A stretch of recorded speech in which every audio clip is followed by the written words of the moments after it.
മാനവം audio visuals, Iqbal avenue, Calicut 4. Phone 04952771447. Mobile 9895641290. Email manavam@gmail.com. MP Abdussamad സമദാനിയുടെ എല്ലാ പ്രഭാഷണങ്ങളുടെയും MP3, VCD, DVD എന്നീ ദൃശ്യ ശ്രാവ്യ സംവിധാനങ്ങളുടെ റെക്കോർഡിംഗ്, നിർമ്മാണം, വിതരണം തുടങ്ങിയവയ്ക്കുള്ള സമസ്ത അവകാശങ്ങളും മാനവം ഓഡിയോ വിഷ്വൽസിൽ നിക്ഷിപ്തമാണ്. അനധികൃതമായി അവ പകർത്തുന്നതും വിൽപ്പന നടത്തുന്നതും ശിക്ഷാർഹമാണ്. ദേശത്തും വിദേശത്തുമുള്ളവർ ഇതൊരു അറിയിപ്പായി പരിഗണിക്കേണ്ടതാകുന്നു. മാനവം ഓഡിയോ വിഷ്വൽസ് പ്രസൻസ്.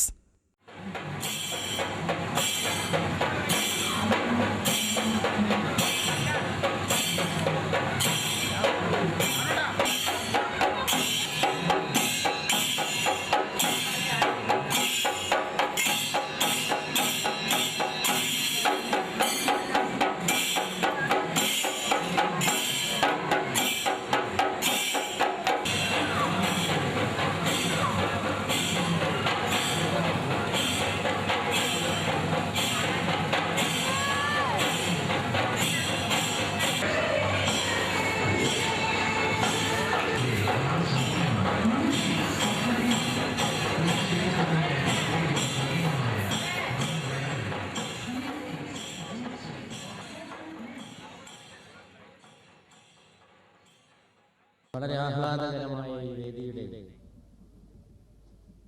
അധ്യക്ഷം നിർവഹിച്ചുകൊണ്ടിരിക്കുന്ന ക്ഷേത്ര കമ്മിറ്റിയുടെ ബഹുമാനപ്പെട്ട പ്രസിഡന്റ് ശ്രീ ശ്രീധരൻ നമ്പ്യാർ അവരുടെ, ഗ്രാമപഞ്ചായത്തിന്റെ ബഹുമാന്യനായ പ്രസിഡന്റ് പ്രിയ സ്നേഹിതൻ ശ്രീ എൻ വേണു, പൊന്മേരി ശിവക്ഷേത്രത്തിന്റെ വൈസ് പ്രസിഡന്റ് പ്രിയ സുഹൃത്ത് ശ്രീ മനയത്ത് ചന്ദ്രൻ, നമുക്ക് സ്വാഗതം ആശംസിച്ച അഭിവന്ദനായ ക്ഷേത്ര committee general secretary Shri Kuniyil Raveendran, ഇവിടെ ആധ്യാത്മിക പ്രഭാഷണം നടത്താനിരിക്കുന്ന നമ്മുടെ സാംസ്കാരിക രംഗത്ത് കൽപ്പറ്റ രീതിയിൽ അമൂല്യമായ സംഭാവനകൾ അർപ്പിച്ച് ജനതയെ ബോധവൽക്കരിച്ചുകൊണ്ടിരിക്കുന്ന അഭിവന്ദനായ ശ്രീ ഹരികൃഷ്ണൻ നമ്പൂതിരി ആലിശ്ശേരി അവരുടെ, പ്രിയപ്പെട്ട ശ്രീ കെ എം പവിത്രൻ, വേദിയിലും സദസ്സിലും സന്നിഹിതരായിട്ടുള്ള ബഹുമാനപ്പെട്ട വിശിഷ്ടാതിഥികളെ, ഏറ്റവും പ്രിയപ്പെട്ട സഹോദരന്മാരെ, ജ്യേഷ്ഠാനുജന്മാരെ, സഹോദരിമാരെ, ഞാൻ ആലോചിക്കുകയാണ് എത്ര പ്രശാന്ത ഗംഭീരമായിട്ടുള്ള ഒരു സദസ്സിലാണ് നാം പങ്കെടുത്തിട്ടുള്ളത്. എത്ര ആനന്ദദായിയായിട്ടുള്ള ഒരവസരമാണ്, എത്ര തേജോമയമായിട്ടുള്ള ഒരു സന്ദർഭമാണ്, എത്ര മാതൃകാപരമായിട്ടുള്ള ഒരു മുഹൂർത്തമാണ്. അല്ലലും അലട്ടലുമില്ലാതെ, ആധികളും വ്യാധികളും അനുഭവപ്പെടാതെ, വളരെ ആഹ്ലാദത്തോടുകൂടി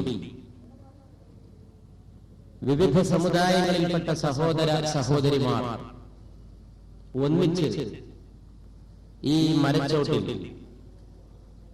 വളരെ ശാന്തചിത്തരായി, വളരെ ശോഭന മനസ്കരായി നിലകൊള്ളുന്ന ഈ ദൃശ്യം തന്നെ അങ്ങേയറ്റം പ്രചോദനദായകമാണ്, ആവേശോജ്വലമാണ്. നമ്മുടെ രാജ്യത്തെ സംബന്ധിച്ചും നാം പാർക്കുന്ന ഇന്നത്തെ ലോകത്തെ സംബന്ധിച്ചും വളരെ വലിയ സന്ദേശമാണ് ഈ ചടങ്ങ് പ്രദാനം ചെയ്യുന്നത് എന്നുള്ളതും ഇവിടെ എടുത്തു പറയേണ്ടതായിട്ടുള്ള ഒരു വസ്തുതയാണ് എന്ന് എനിക്ക് തോന്നുന്നു. ഓർക്കാട്ടേരി ശ്രീ ശിവ ഭഗവതി ക്ഷേത്രത്തിന്റെ താലപ്പൊലി മഹോത്സവത്തോടനുബന്ധിച്ച്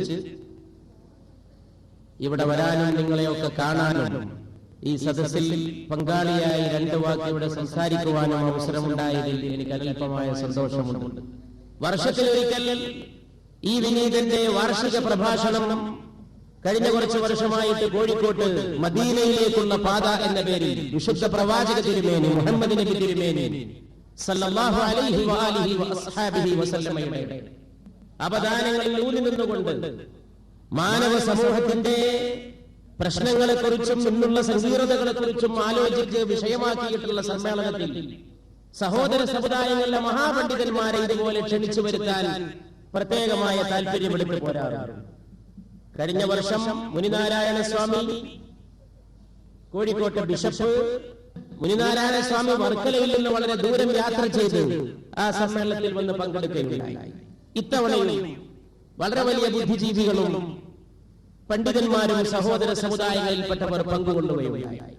ദാർശനികമായിട്ട് മനുഷ്യൻ എന്ന ഉണ്മ, ആകെ മനുഷ്യന്റെ ആകെ നന്മ എന്ന് പറയുന്ന സംഗതിയിൽ എത്ര മനോഹരമായിട്ട് വൈവിധ്യങ്ങളോടൊപ്പം തന്നെ പങ്കുചേരാൻ കഴിയും എന്നെനിക്ക് മനസ്സിലാക്കുവാൻ സാധിച്ചിട്ടുണ്ട്.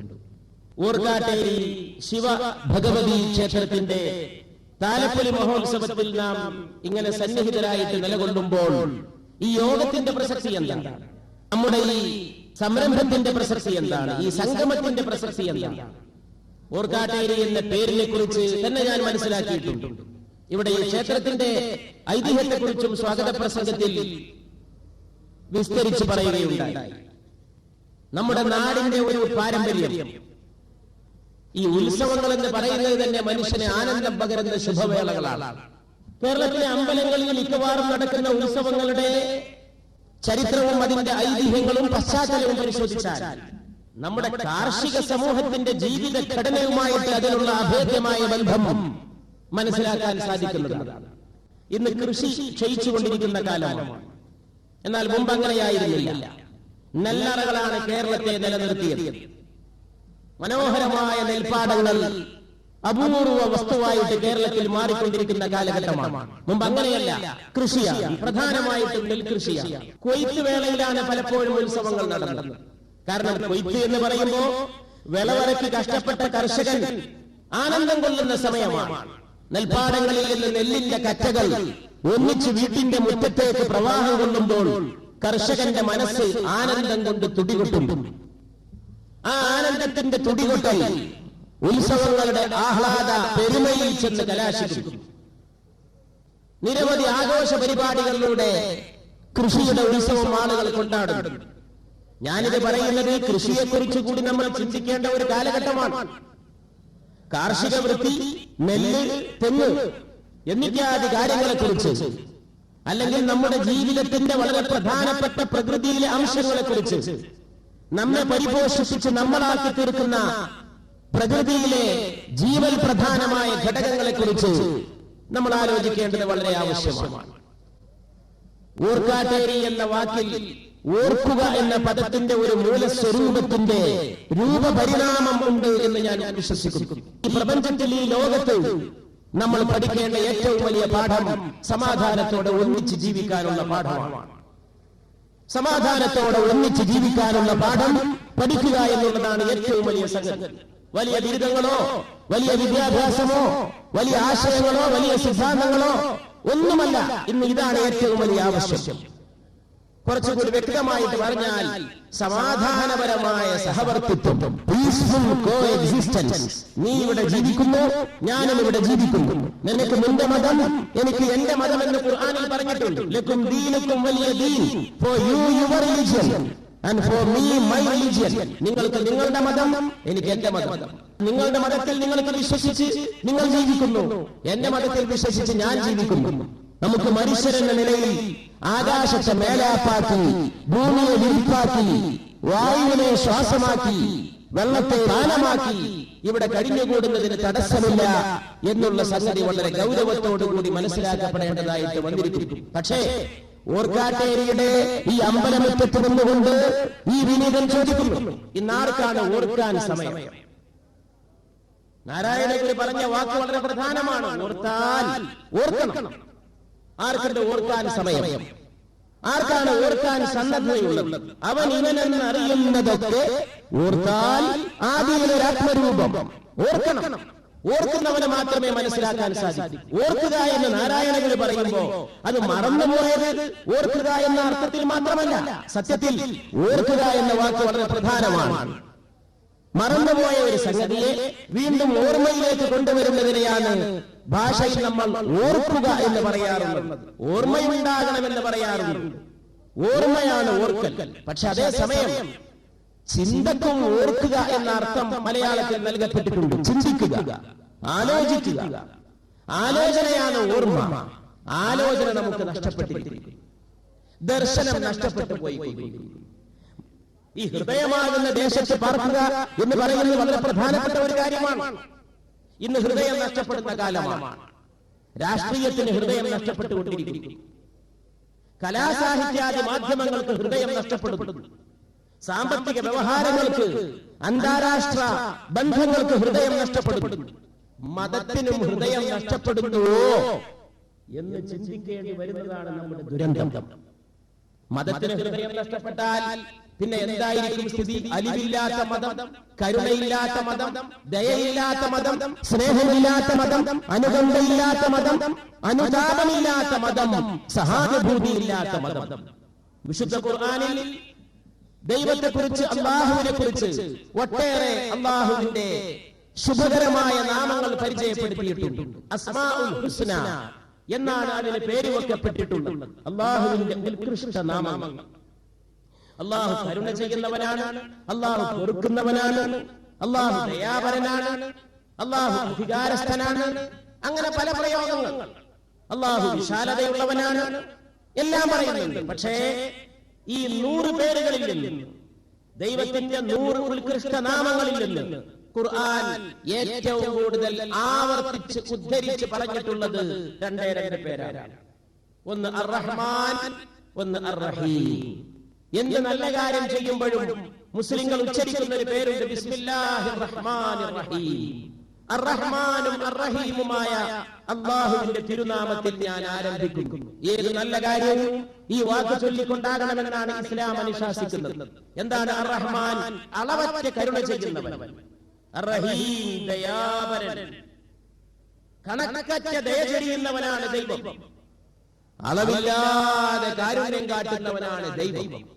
ദൈവം കരുണയാണെങ്കിൽ എങ്ങനെയാണ് ദൈവത്തിൽ വിശ്വസിച്ച് ദൈവത്തെ ആരാധിക്കുന്നുവെന്ന് പറയുന്നവർക്ക് കരുണയില്ലാതെ പെരുമാറാനും പ്രവർത്തിക്കാനും ചിന്തിക്കാനും സാധിക്കുക എന്ന് എല്ലാ മതങ്ങളിലും പെട്ടവർ നല്ലോണം നെഞ്ചത്ത് കൈവച്ച് ചിന്തിക്കേണ്ട ഒരു കാലഘട്ടത്തിലാണ് നാം പാർക്കുന്നത്. മനുഷ്യരെ, നിങ്ങളൊക്കെ ആദമിൽ നിന്ന് വന്നു, ആദമാകട്ടെ മണ്ണിൽ നിന്ന് വന്നു എന്നാണ് അറേബ്യയിൽ തന്റെ ഒടുക്കത്തെ വിടവാങ്ങൽ പ്രസംഗം ചെയ്തുകൊണ്ട് മുഹമ്മദ് നബി തിരുമേനി സല്ലല്ലാഹു അലൈഹി വസല്ലം ഘോഷിക്കുകയുണ്ടായി. കുല്ലുകും മിൻ ആദം, നിങ്ങളൊക്കെ ഒരേ ഒരു പിതാവായ ആദമിന്റെ സന്തതികൾ. വആദമു മിൻ തുറാബ്, ആദം ഈ മണ്ണിൽ നിന്ന് സൃഷ്ടിക്കപ്പെടുകയും ചെയ്തു. ഒരാൾക്കും ഒരു വ്യത്യാസവുമില്ല. ആ പ്രസംഗത്തിൽ പ്രവാചക തിരുമേനി പറയുന്നുണ്ട് സല്ലല്ലാഹു അലൈഹി വസല്ലം, നിങ്ങളൊക്കെ ഒരേ മാതാപിതാക്കളുടെ മക്കൾ. ഒരു അറബിക്ക് അനറബിയേക്കാൾ പ്രത്യേകതകളില്ല, അനറബിക്ക് അറബിയേക്കാൾ പ്രത്യേകതകളില്ല. ഇത് പഠിപ്പിക്കാതെ ഏത് മതമാണ് കടന്നുപോയത്? രാഷ്ട്രീയത്തിന്റെ പേരിലാണ് ലോകത്തിന് അന്താരാഷ്ട്ര രംഗത്ത് ഏറ്റവും വലിയ യുദ്ധങ്ങൾ നടക്കുന്നത്. നിരപരാധികൾ കൊല ചെയ്യപ്പെടുന്നു, മനുഷ്യാവകാശങ്ങൾ ധ്വംസിക്കപ്പെടുന്നു. അന്താരാഷ്ട്ര രംഗത്തുള്ള രാഷ്ട്രീയമായിട്ടുള്ള കൊഴമറിച്ചിലിന്റെ പേരിൽ ആകെ കൂടി വമ്പിച്ച തകർച്ച ലോകത്ത് കാണുവാൻ സാധിക്കും. പടിഞ്ഞാറും കിഴക്കും തമ്മിൽ ഏറ്റുമുട്ടുകയാണോ എന്ന അർത്ഥത്തിലുള്ള ചിന്ത ലോകത്തുണ്ടായി വന്നിരിക്കുന്നു.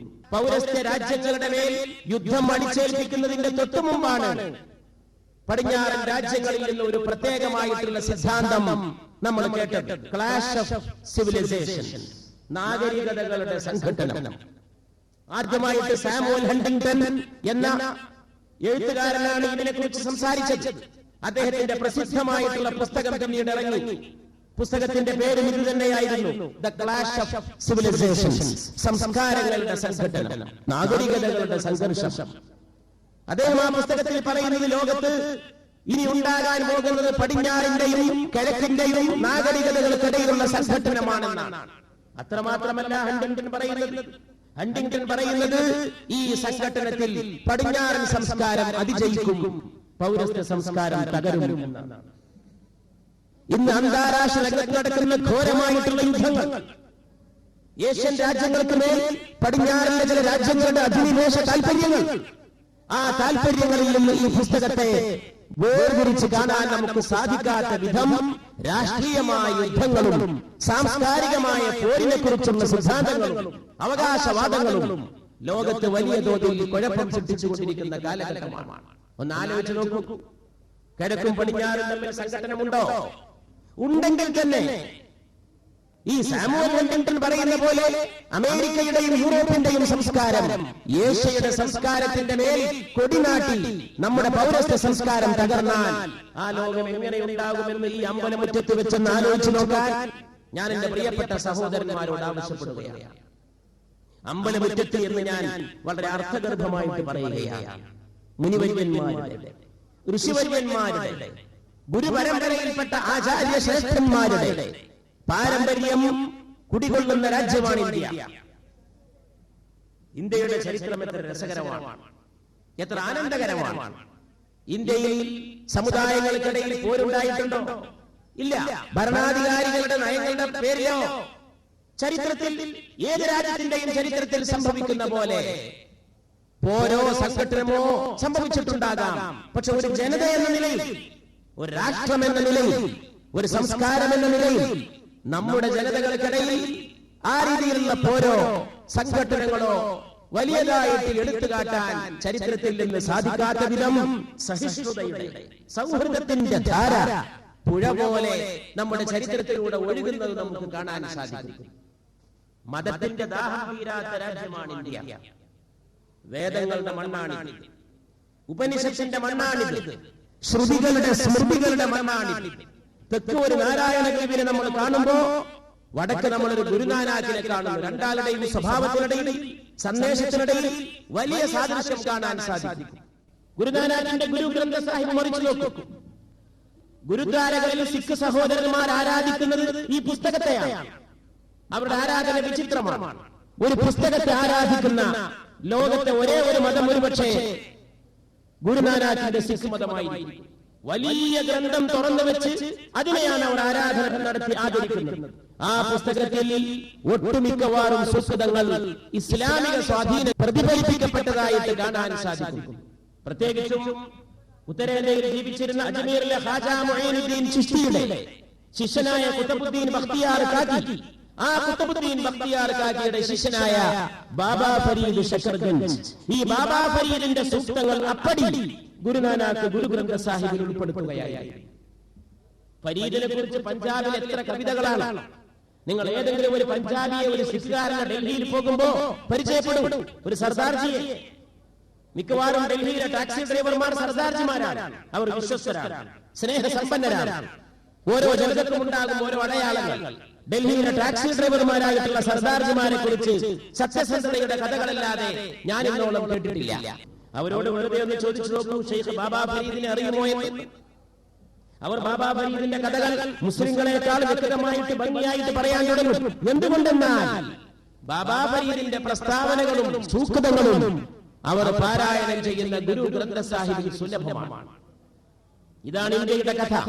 ഇന്ത്യ വേദങ്ങളെ പാലൂട്ടി, ഇന്ത്യ ഉപനിഷത്തിന്റെ വളക്കൂറുള്ള മണ്ണായി. ആ ഇന്ത്യയിൽ തന്നെ പിന്നീട് രണ്ട് മതങ്ങൾ ജനിച്ചു. ഒന്ന് ബുദ്ധമതം, ഒന്ന് ജൈനമതം. കപിലവസ്തുവിന്റെ പുത്രനായ സിദ്ധാർത്ഥൻ, കരുണയാണ് സിദ്ധാർത്ഥൻ പഠിപ്പിച്ചത്. ശ്രീബുദ്ധൻ ബോധിവൃക്ഷത്തിന്റെ ചുവട്ടിലിരുന്ന് ബോധോദയമുണ്ടാകുന്നവരെയും അതിനുശേഷവും ജീവിച്ചത് കാരുണ്യത്തിന്റെ ജീവിതമാണ്. ഭർത്താവ് മരിച്ച പെങ്ങളുടെ അടുത്ത് ചെന്ന്, ഒരു നാടൻ സ്ത്രീയുടെ അടുക്കൽ ചെന്ന്, പെങ്ങളെ, മരണത്തിന്റെ ദുഃഖമോ നീ അനുഭവിക്കുന്നുവോ എന്ന് ചോദിക്കുന്ന സിദ്ധാർത്ഥനെ ഒരു ചരിത്ര വിദ്യാർത്ഥിക്ക് അവഗണിക്കാൻ സാധിക്കില്ല. ബുദ്ധം ശരണം ഗച്ഛാമി, ധർമ്മം ശരണം ഗച്ഛാമി, സംഘം ശരണം ഗച്ഛാമി എന്ന് വിളിച്ചുകൊണ്ട് ബുദ്ധ സന്യാസിമാർ ഇന്ത്യയിൽ നിന്ന് ശ്രീലങ്കയിലെത്തി, ചൈനയിലെത്തി, ബർമയിലെത്തി. ഇന്ത്യയുടെ അയൽ രാജ്യങ്ങളിൽ മുഴുവൻ അവർ വ്യാപിച്ചതായിട്ട് നമുക്ക് കാണാൻ സാധിച്ചു. ചരിത്രത്തിൽ ബുദ്ധൻ കരുണ പഠിപ്പിച്ചു, ബുദ്ധൻ സ്നേഹം പഠിപ്പിച്ചു. ബുദ്ധന്റെ അടുക്കൽ ചെന്നുകൊണ്ട് വെളിച്ചം തരൂ എന്ന് പറയുന്ന ശിഷ്യനായ ആനന്ദനോട് ശ്രീബുദ്ധൻ പറയുകയാണ്, ആനന്ദ, നീ തന്നെയാണ് നിന്റെ വെളിച്ചം എന്ന്. നമ്മളൊക്കെ പഠിക്കേണ്ട വാക്കാണ്. ആനന്ദ, നീ തന്നെയാണ് നിന്റെ വെളിച്ചം. ഓരോ വ്യക്തിയുടെ അകത്തും പ്രകാശിക്കുന്ന ഒരു ദീപമുണ്ട്, അവന്റെ നെഞ്ചിൽ കത്തുന്ന ഒരു വിളക്കുണ്ട്. അതിനെ അണച്ചു കളയരുത്. പാപകർമ്മങ്ങൾ വഴി, തിന്മകൾ വഴി, അധാർമിക വൃത്തികൾ വഴി, അന്യായങ്ങൾ വഴി അകത്ത് കത്തുന്ന വിളക്കിനെ അണച്ചു കളയാതെ അതിനെ ശോഭിപ്പിച്ച് നിർത്തണമെന്ന് പഠിപ്പിച്ച ശ്രീബുദ്ധൻ ലോകത്ത് ധാർമ്മിക സംസ്കൃതിയുടെ പ്രചാരണത്തിന് വേണ്ടി നിലകൊണ്ട ഒരു മഹാമനുഷ്യനായിരുന്നു, മഹാനായ ഗുരുവായി. ഞാൻ പറയുന്നത് ഉപനിഷത്ത്, ശ്രുതികൾ, സ്മൃതികൾ, പുരാണങ്ങൾ, ഇതിഹാസങ്ങൾ ഒക്കെ ഉണ്ടായ ഇന്ത്യയിലാണ് ശ്രീബുദ്ധന്റെ പുതിയ ഒരു മതമുണ്ടായത്. ഇവിടെ തന്നെയാണ് വർദ്ധമാന മഹാവീരന്റെ ജൈനമതം ഉണ്ടായത്. ജയിക്കുന്നവൻ ജിനൻ, ജയിക്കുന്നവന്റെ മതം ജൈനമതം. തീർത്ഥങ്കരന്മാരുടെ മതം, ഒരുപാട് തീർത്ഥങ്കരന്മാർ പഠിപ്പിച്ച ജൈനമതം. അതുകൊണ്ടും ഇന്ത്യയുടെ ദാഹം തീർന്നില്ല. ഹിന്ദു മതത്തിന് ശേഷം പിന്നെ 3 മതങ്ങളെയാണ് ഇന്ത്യ നൊന്തുപെറ്റത് എന്ന് തന്നെ പറയണം.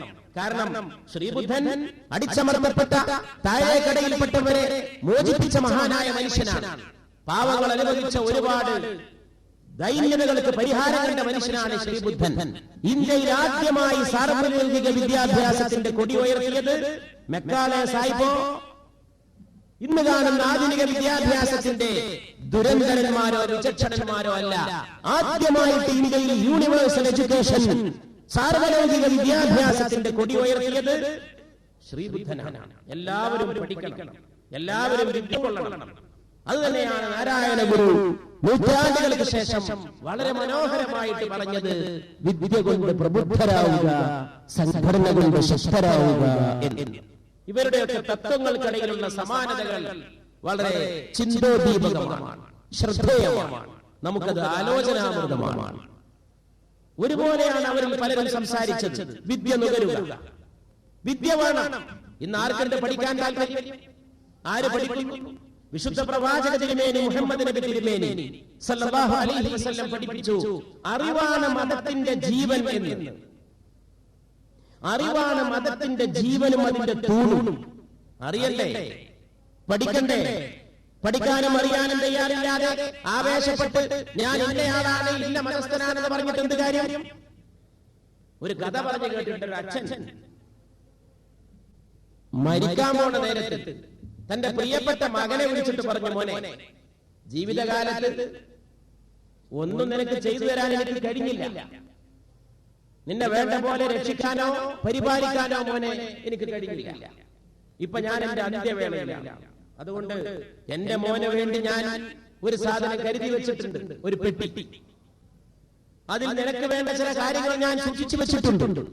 മോനെ, നിനക്ക് എന്തെങ്കിലും ജീവിതത്തിൽ ബുദ്ധിമുട്ട് വരുമ്പോ ഈ പെട്ടി നീ എടുത്ത് തുറന്ന് ഉപയോഗിക്കണം. ഇത് പറഞ്ഞ അച്ഛൻ കണ്ണടച്ചു. അച്ഛൻ കണ്ണടച്ച് വർഷങ്ങൾ കഴിഞ്ഞു. മകന് പല കഷ്ടപ്പാടും ബുദ്ധിമുട്ടുകളും വന്നു. പക്ഷേ അച്ഛൻ തന്ന പെട്ടിയാണെന്ന് പറഞ്ഞിട്ട് മകൻ അത് തുറക്കാൻ തയ്യാറായില്ല. എന്റെ അച്ഛൻ തന്ന പെട്ടി ഞാൻ തുറക്കൂല. ബഹുമാനപ്പെട്ട പെട്ടിയാണ്, പരിപാവനമായിട്ടുള്ള മുതലാണ്, പവിത്രമായിട്ടുള്ള നിധിയാണ്, ഞാനത് തുറക്കൂല. അങ്ങനെ ഒരുപാട് ആണ്ടുകൾ കഴിഞ്ഞു പോയി. വലിയ പ്രയാസങ്ങൾ വരുമ്പോ സുഹൃത്തുക്കൾ ഇയാളെ നിർബന്ധിക്കും, ഈ മകനെ അച്ഛൻ തന്ന പെട്ടി തുറന്നു നോക്കൂ, പ്രയാസം തീർക്കാനുള്ള വല്ല വകയും അതിലുണ്ടാകും. ഇയാൾ തുറന്നില്ല. അവസാനം മരിക്കാൻ പോണ നേരത്ത് ഇനേതായാലും തുറന്നു നോക്കാതെ മരിക്കണോ എന്ന് ചോദിച്ചപ്പോ അവസാന വേളയിൽ ഈ മകൻ അച്ഛൻ ചെന്ന പെട്ടി തുറന്നു നോക്കി. അത് മുഴുവൻ ആഭരണങ്ങളും സ്വർണ്ണ നാണയങ്ങളും പണക്കിരികളുമായി. കൂടെ അച്ഛന്റെ ഒരു കത്തും, മോനെ, നീ കഷ്ടപ്പെടരുത്, നീ പട്ടിണി കിടക്കരുത്, നീ ബുദ്ധിമുട്ടരുത്, നീ അന്നത്തിന് വിഷമിക്കരുത്. അതിനുവേണ്ടി ഞാൻ എന്റെ സമ്പാദ്യം നിനക്ക് വേണ്ടി കരുതി വെച്ചത് ഇതാ നിനക്കായിട്ട് സമ്മാനിക്കും. പക്ഷെ എന്ത് ഫലം? മകൻ തുറന്നത് അന്ത്യവേളയിലാണ്, മരിക്കാൻ പോകുന്ന നേരത്താണ്. അല്പം നേരത്തെ പെട്ടി തുറന്ന് ഉപയോഗിച്ചിരുന്നുവെങ്കിൽ ഒരുപാട് കഷ്ടനഷ്ടങ്ങൾ ഒഴിവാക്കിയിട്ട് മകന് ജീവിക്കാമായി. ഇന്നിവിടെ മതവിശ്വാസികൾ അച്ഛൻ തന്ന പെട്ടിയാണെന്ന് പറഞ്ഞിട്ട് പെട്ടിയും ചുമലിൽ വെച്ച് നടക്കുകയാണ്. തുറക്കൂല, പഠിക്കൂല, മനസ്സിലാക്കൂല. എന്താണ് ഈ പെട്ടിയിലുള്ളതെന്ന് മനസ്സിലാക്കാൻ തയ്യാറല്ല. അതിലെ തത്വങ്ങൾ ജീവിതത്തിൽ പകർത്താൻ തയ്യാറല്ല. അല്ലേ? അതല്ലേ ഈ നാട്ടിൽ ഗുജറാത്തുകളും മാറാടുകളും സൃഷ്ടിക്കുന്നത്? അല്ലേ? നമ്മൾ ആലോചിച്ച് നോക്കേണ്ടതാണ്. നമ്മൾ കാര്യഗൗരവത്തോടു കൂടി ആലോചിച്ച് നോക്കേണ്ടതാണ്. നാം നമ്മുടെ പാരമ്പര്യത്തെ കുറിച്ച് ഓർക്കേണ്ടതാണ്. ഓർക്കാട്ടേരി അമ്പലത്തിന്റെ മുമ്പിൽ നിൽക്കുമ്പോൾ മാത്രമല്ല, അല്ലാത്തപ്പോഴും ഓർക്കണം. സാമൂതിരി ചക്രവർത്തി നിങ്ങളുടെ ഈ വടകര പ്രദേശത്തിന്റെ തൊട്ടടുത്ത് ലോകനാർഗാവിലെ ഉത്സവം കാണാൻ വേണ്ടി എഴുന്നള്ളുമ്പോ അദ്ദേഹത്തിന് ഇരിക്കാനുള്ള സിംഹാസനം ഒരുക്കുന്നതിന്റെ തൊട്ടടുത്ത് അദ്ദേഹത്തിന്റെ വലതുഭാഗത്ത് വേറെ ഒരു സിംഹാസനം ഒരുക്കപ്പെട്ടിരുന്നു. അത് സകല അലങ്കാരങ്ങളോടുകൂടി ആനയിക്കപ്പെട്ടിരുന്ന കുഞ്ഞാലി മരക്കാർക്ക് ഇരിക്കാനുള്ള കസേരയായി. സാമൂതിരിയുടെ അടുത്ത് കുഞ്ഞാലി ഇരുന്നുകൊണ്ടാണ് ലോകനാർക്കാവിലെ ഉത്സവം കണ്ടിരുന്നത്. ഇതാണ് ഈ നാടിന്റെ പാരമ്പര്യം. ഇന്ന് ചില ആളുകൾ പുതിയ വർത്തമാനം പറയുന്നു, ഇന്ന് ചില ആളുകൾ പഴമയെ തള്ളി പറയുന്നു, ഇന്ന് ചില ആളുകൾ മതത്തിനും സമുദായത്തിനും പുതിയ വ്യാഖ്യാനം കൊടുക്കുന്നു. ഈ നാടിന്റെ നമ്മുടെ പൂർവികർക്ക് പരിചയമില്ലാത്ത രീതിയിൽ പുതിയ സിദ്ധാന്തങ്ങൾ എഴുന്നള്ളിക്കുന്നു. എന്തിനാണ് ഈ സിദ്ധാന്തങ്ങൾ എഴുന്നള്ളിക്കുന്നത്? നാട്ടിൽ അക്രമങ്ങൾ സൃഷ്ടിക്കാൻ, സൗഹാർദ്ദത്തെ തകർക്കാൻ. അതിനെതിരെ ഈ നാട്ടിലെ മുഴുവൻ ആളുകളും ലോകത്തങ്ങോളം ഇങ്ങോളമുള്ള ആളുകൾ ഉണരേണ്ടതുണ്ട് എന്ന കാര്യത്തിൽ സംശയമില്ല. നമ്മൾ ഒറ്റക്കെട്ടായിട്ട് നിൽക്കേണ്ടവരാണ്. കേരളത്തിന്റെ ചരിത്രത്തിൽ രസികന്മാരായിട്ടുള്ള രണ്ട് മനുഷ്യന്മാരും, ഈ രണ്ടാളുടെ പേര് ഒരാളുടെ പേര് മാത്രം പറഞ്ഞുകൊണ്ട് ആരും പരാമർശിക്കാറില്ല. രണ്ടാമന്റെ പേര് പറയാതെ ആദ്യത്തെ ആളുടെ ചരിത്രം പൂർത്തിയാവുകയില്ല. രണ്ടാളെയും ഒന്നിച്ചേ പറയാൻ സാധിക്കൂ. ഇരട്ട പെറ്റ മക്കളെ പോലെയാണ് ആ രണ്ട് പേർ. ആരാണ് അവരെന്നൊരു പക്ഷേ ചരിത്രബോധമുള്ള ഈ സദസ്സിലെ സഹോദരങ്ങൾക്ക് ഞാൻ പറയാതെ തന്നെ മനസ്സിലായിട്ടുണ്ടാകും. മങ്ങാട്ടച്ചനും കുഞ്ഞായി മുസ്ലിയാർ. കുഞ്ഞായി മുസ്ലിയാർ മുസ്ലിം സമൂഹത്തിലെ വലിയ പണ്ഡിതനായിരുന്നു. വെറും ഒരു രസികനായ മനുഷ്യൻ മാത്രമല്ല, അദ്ദേഹം അദ്ദേഹത്തിന്റെ ഗുരുനാഥനായ സൈനുദ്ദീൻ മഖ്ദൂമിന്റെ കൂടെ രാത്രി ഒരു ദിവസം പൊന്നാനിയിൽ ഭക്ഷണം കഴിക്കുമ്പോ രസികനായ കുഞ്ഞായി മുസ്ലിയാർ പല തമാശകളും ഒപ്പിച്ചിരുന്നു. അദ്ദേഹം ഒരു ദിവസം സൈനുദ്ദീൻ മഖ്ദൂം എന്ന തന്റെ ഗുരുനാഥന്റെ ഭാര്യയോട് പറഞ്ഞു, രാത്രി ഉറങ്ങാൻ പോകുന്ന നേരത്ത് നല്ലൊരു പ്രാർത്ഥന ഞാൻ പഠിപ്പിച്ചുതരാം. പണ്ഡിതനായ സൈനുദ്ദീൻ മഖ്ദൂമിന്റെ ഭാര്യ പാണ്ഡിത്യമുള്ള ആളായിരുന്നില്ല. അവരോട് കുഞ്ഞായി പറഞ്ഞു, ഉറങ്ങാൻ പോണ നേരത്തിൽ ഏലേമാലയെന്ന് 33 വട്ടം ചൊല്ലിയാൽ മതി എന്ന് പറഞ്ഞു. ഇത് കുഞ്ഞായി മുസ്ലിയാർ പറ്റിച്ചൊരു തമാശയായി. ഈ സാധു സ്ത്രീ എല്ലാ ദിവസവും ഉറങ്ങാൻ പോണ നേരത്ത് വലിയൊരു മന്ത്രം പോലെ ജപിക്കാൻ തുടങ്ങി. ഏലേമാല ഏലേമാല ഏലേമാല ഏലേമാല എന്ന് ജപിക്കുന്നത് കണ്ടപ്പോ രാത്രി വീട്ടിൽ വന്ന സൈനുദ്ദീൻ മഖ്ദൂം ചോദിച്ചു എന്നാണ്, എന്താ ഇവിടെ ആരാ തോണി തുഴയുന്നത് എന്ന്. അപ്പൊ അദ്ദേഹത്തിന്റെ പത്നി പറഞ്ഞു, തോണി തുഴയേ, ഇത് കുഞ്ഞായി ഉസ്താദ് പഠിപ്പിച്ച ദുആയാണെന്ന് പറഞ്ഞു. ഇത് ചൊല്ലിയാൽ വളരെ പുണ്യമുള്ള പ്രാർത്ഥനയാണെന്നാണ് കുഞ്ഞായി പറഞ്ഞിട്ടുള്ളത്. അപ്പോഴാണ് സൈനുദ്ദീൻ മഖ്ദൂം പറഞ്ഞത്, കുഞ്ഞായി നിന്നെയും പറ്റിച്ചു അല്ലേ എന്ന്. അന്ന് ഭക്ഷണം കഴിക്കാൻ കുഞ്ഞായി മുസ്ലിയാർ കൂടെ വന്നിരുന്നപ്പോഴാണ് സൈനുദ്ദീൻ മഖ്ദൂം ചോദിക്കുന്നത്, കുഞ്ഞായിനെ നീ ആളെ കപ്പലാക്കുകയാണ്? ഈ ഒറ്റ ചോദ്യം കുഞ്ഞായിന്റെ മനസ്സിൽ തറച്ചിട്ടാണ് അദ്ദേഹം കപ്പപ്പാട്ട് എഴുതിയത്. വളരെ പ്രസിദ്ധമായ കപ്പപ്പാട്ട്. മനുഷ്യ ജീവിതത്തെയും മനുഷ്യന്റെ ശരീരത്തെയും ഒരു കപ്പലിനോട് ഉപമിച്ചു. കടലിലൂടെ ചരക്ക് കയറ്റി പോകുന്ന കപ്പൽ. ആ പുസ്തകത്തിന് യൂറോപ്പിൽ നേരത്തെ പരിഭാഷകളുണ്ടായി. മലയാളത്തിൽ നമ്മളൊക്കെ ആസ്വദിക്കുന്നതിന് മുമ്പ് യൂറോപ്യന്മാർ ദ ഷിപ്പ് സോങ് എന്ന പേരിൽ ഇംഗ്ലീഷിലേക്ക് അത് മൊഴിമാറ്റം ചെയ്തു. ഞാൻ പറയുന്നത്, ഈ കുഞ്ഞായി മുസ്ലിയാരുടെ സന്തത സഹചാരി കൂത്തുപറമ്പ് നായർ തറവാട്ടിലെ മങ്ങാട്ടച്ചനായിരുന്നു. അവർ ഒന്നിച്ചിടപഴകാൻ ഒരു പ്രയാസവും ഉണ്ടായിട്ടില്ല. അങ്ങനെ ചരിത്രത്തിലേക്ക് പോയാൽ നമ്മുടെ പഴമയുടെ സൗഹൃദത്തിന്റെ അടയാളങ്ങളെ വേണ്ടുവോളം കണ്ടെത്താൻ നമുക്ക് സാധിക്കും. ആ സൗഹൃദമാണ് ഇന്ത്യ, ആ സൗഹൃദമാണ് കേരളം, ആ സൗഹൃദമാണ് നമ്മെ നമ്മളാക്കിയത്. ആ സൗഹൃദത്തെ നിലനിർത്താൻ എന്ത് ത്യാഗം ചെയ്യേണ്ടി വന്നാലും അത് ചെയ്യുവാൻ നമുക്ക് സാധിക്കുമ്പോൾ മാത്രമാണ് നാം മനുഷ്യത്വമുള്ളവരായിത്തീരുന്നത്, നാം മാനവിക മൂല്യത്തെ ബഹുമാനിക്കുന്നവരായിത്തീരുന്നത്, നാം സ്വാസ്ഥ്യത്തെയും സമാധാനത്തെയും കാക്ഷിക്കുന്നവരായി തീരുന്നത്. ഇന്ത്യയെ സംബന്ധിച്ചിടത്തോളം ബുദ്ധമതത്തെയും ജൈനമതത്തെയും സിഖ് മതത്തെയും നൊന്തുപെറ്റ ഇന്ത്യയാണ് ദാഹം തീരാതെ 3 ലോക മതങ്ങൾക്ക് വേണ്ടി കൈനീട്ടിയത്. യഹൂദമതം, ക്രൈസ്തവ മതം, ഇസ്ലാം മതം. ഈ മതങ്ങളൊക്കെ ഇവിടെ വന്നു. ഒരു കുഴപ്പം നമുക്ക് ഉണ്ടായിട്ടില്ല. എല്ലാം കൊണ്ട് നമ്മുടെ സംസ്കാരം ശക്തിയാർജിച്ചു. എല്ലാം പരസ്പരം ബന്ധപ്പെട്ടു. നമ്മുടെ ഭാഷയിൽ, നമ്മുടെ കലയിൽ, നമ്മുടെ കവിതയിൽ, നമ്മുടെ സാഹിത്യത്തിൽ, നമ്മുടെ മനോഹരമായ ശില്പഭംഗിയിൽ എല്ലാം ഈ സമുദായങ്ങളുടെ കൊള്ളക്കൊടുക്ക, കൾച്ചറൽ ഗിവ് ആൻഡ് ടേക്ക്, സാംസ്കാരികമായ കൊള്ളക്കൊടുക്ക, അത് കാണാൻ നമുക്ക് സാധിക്കും.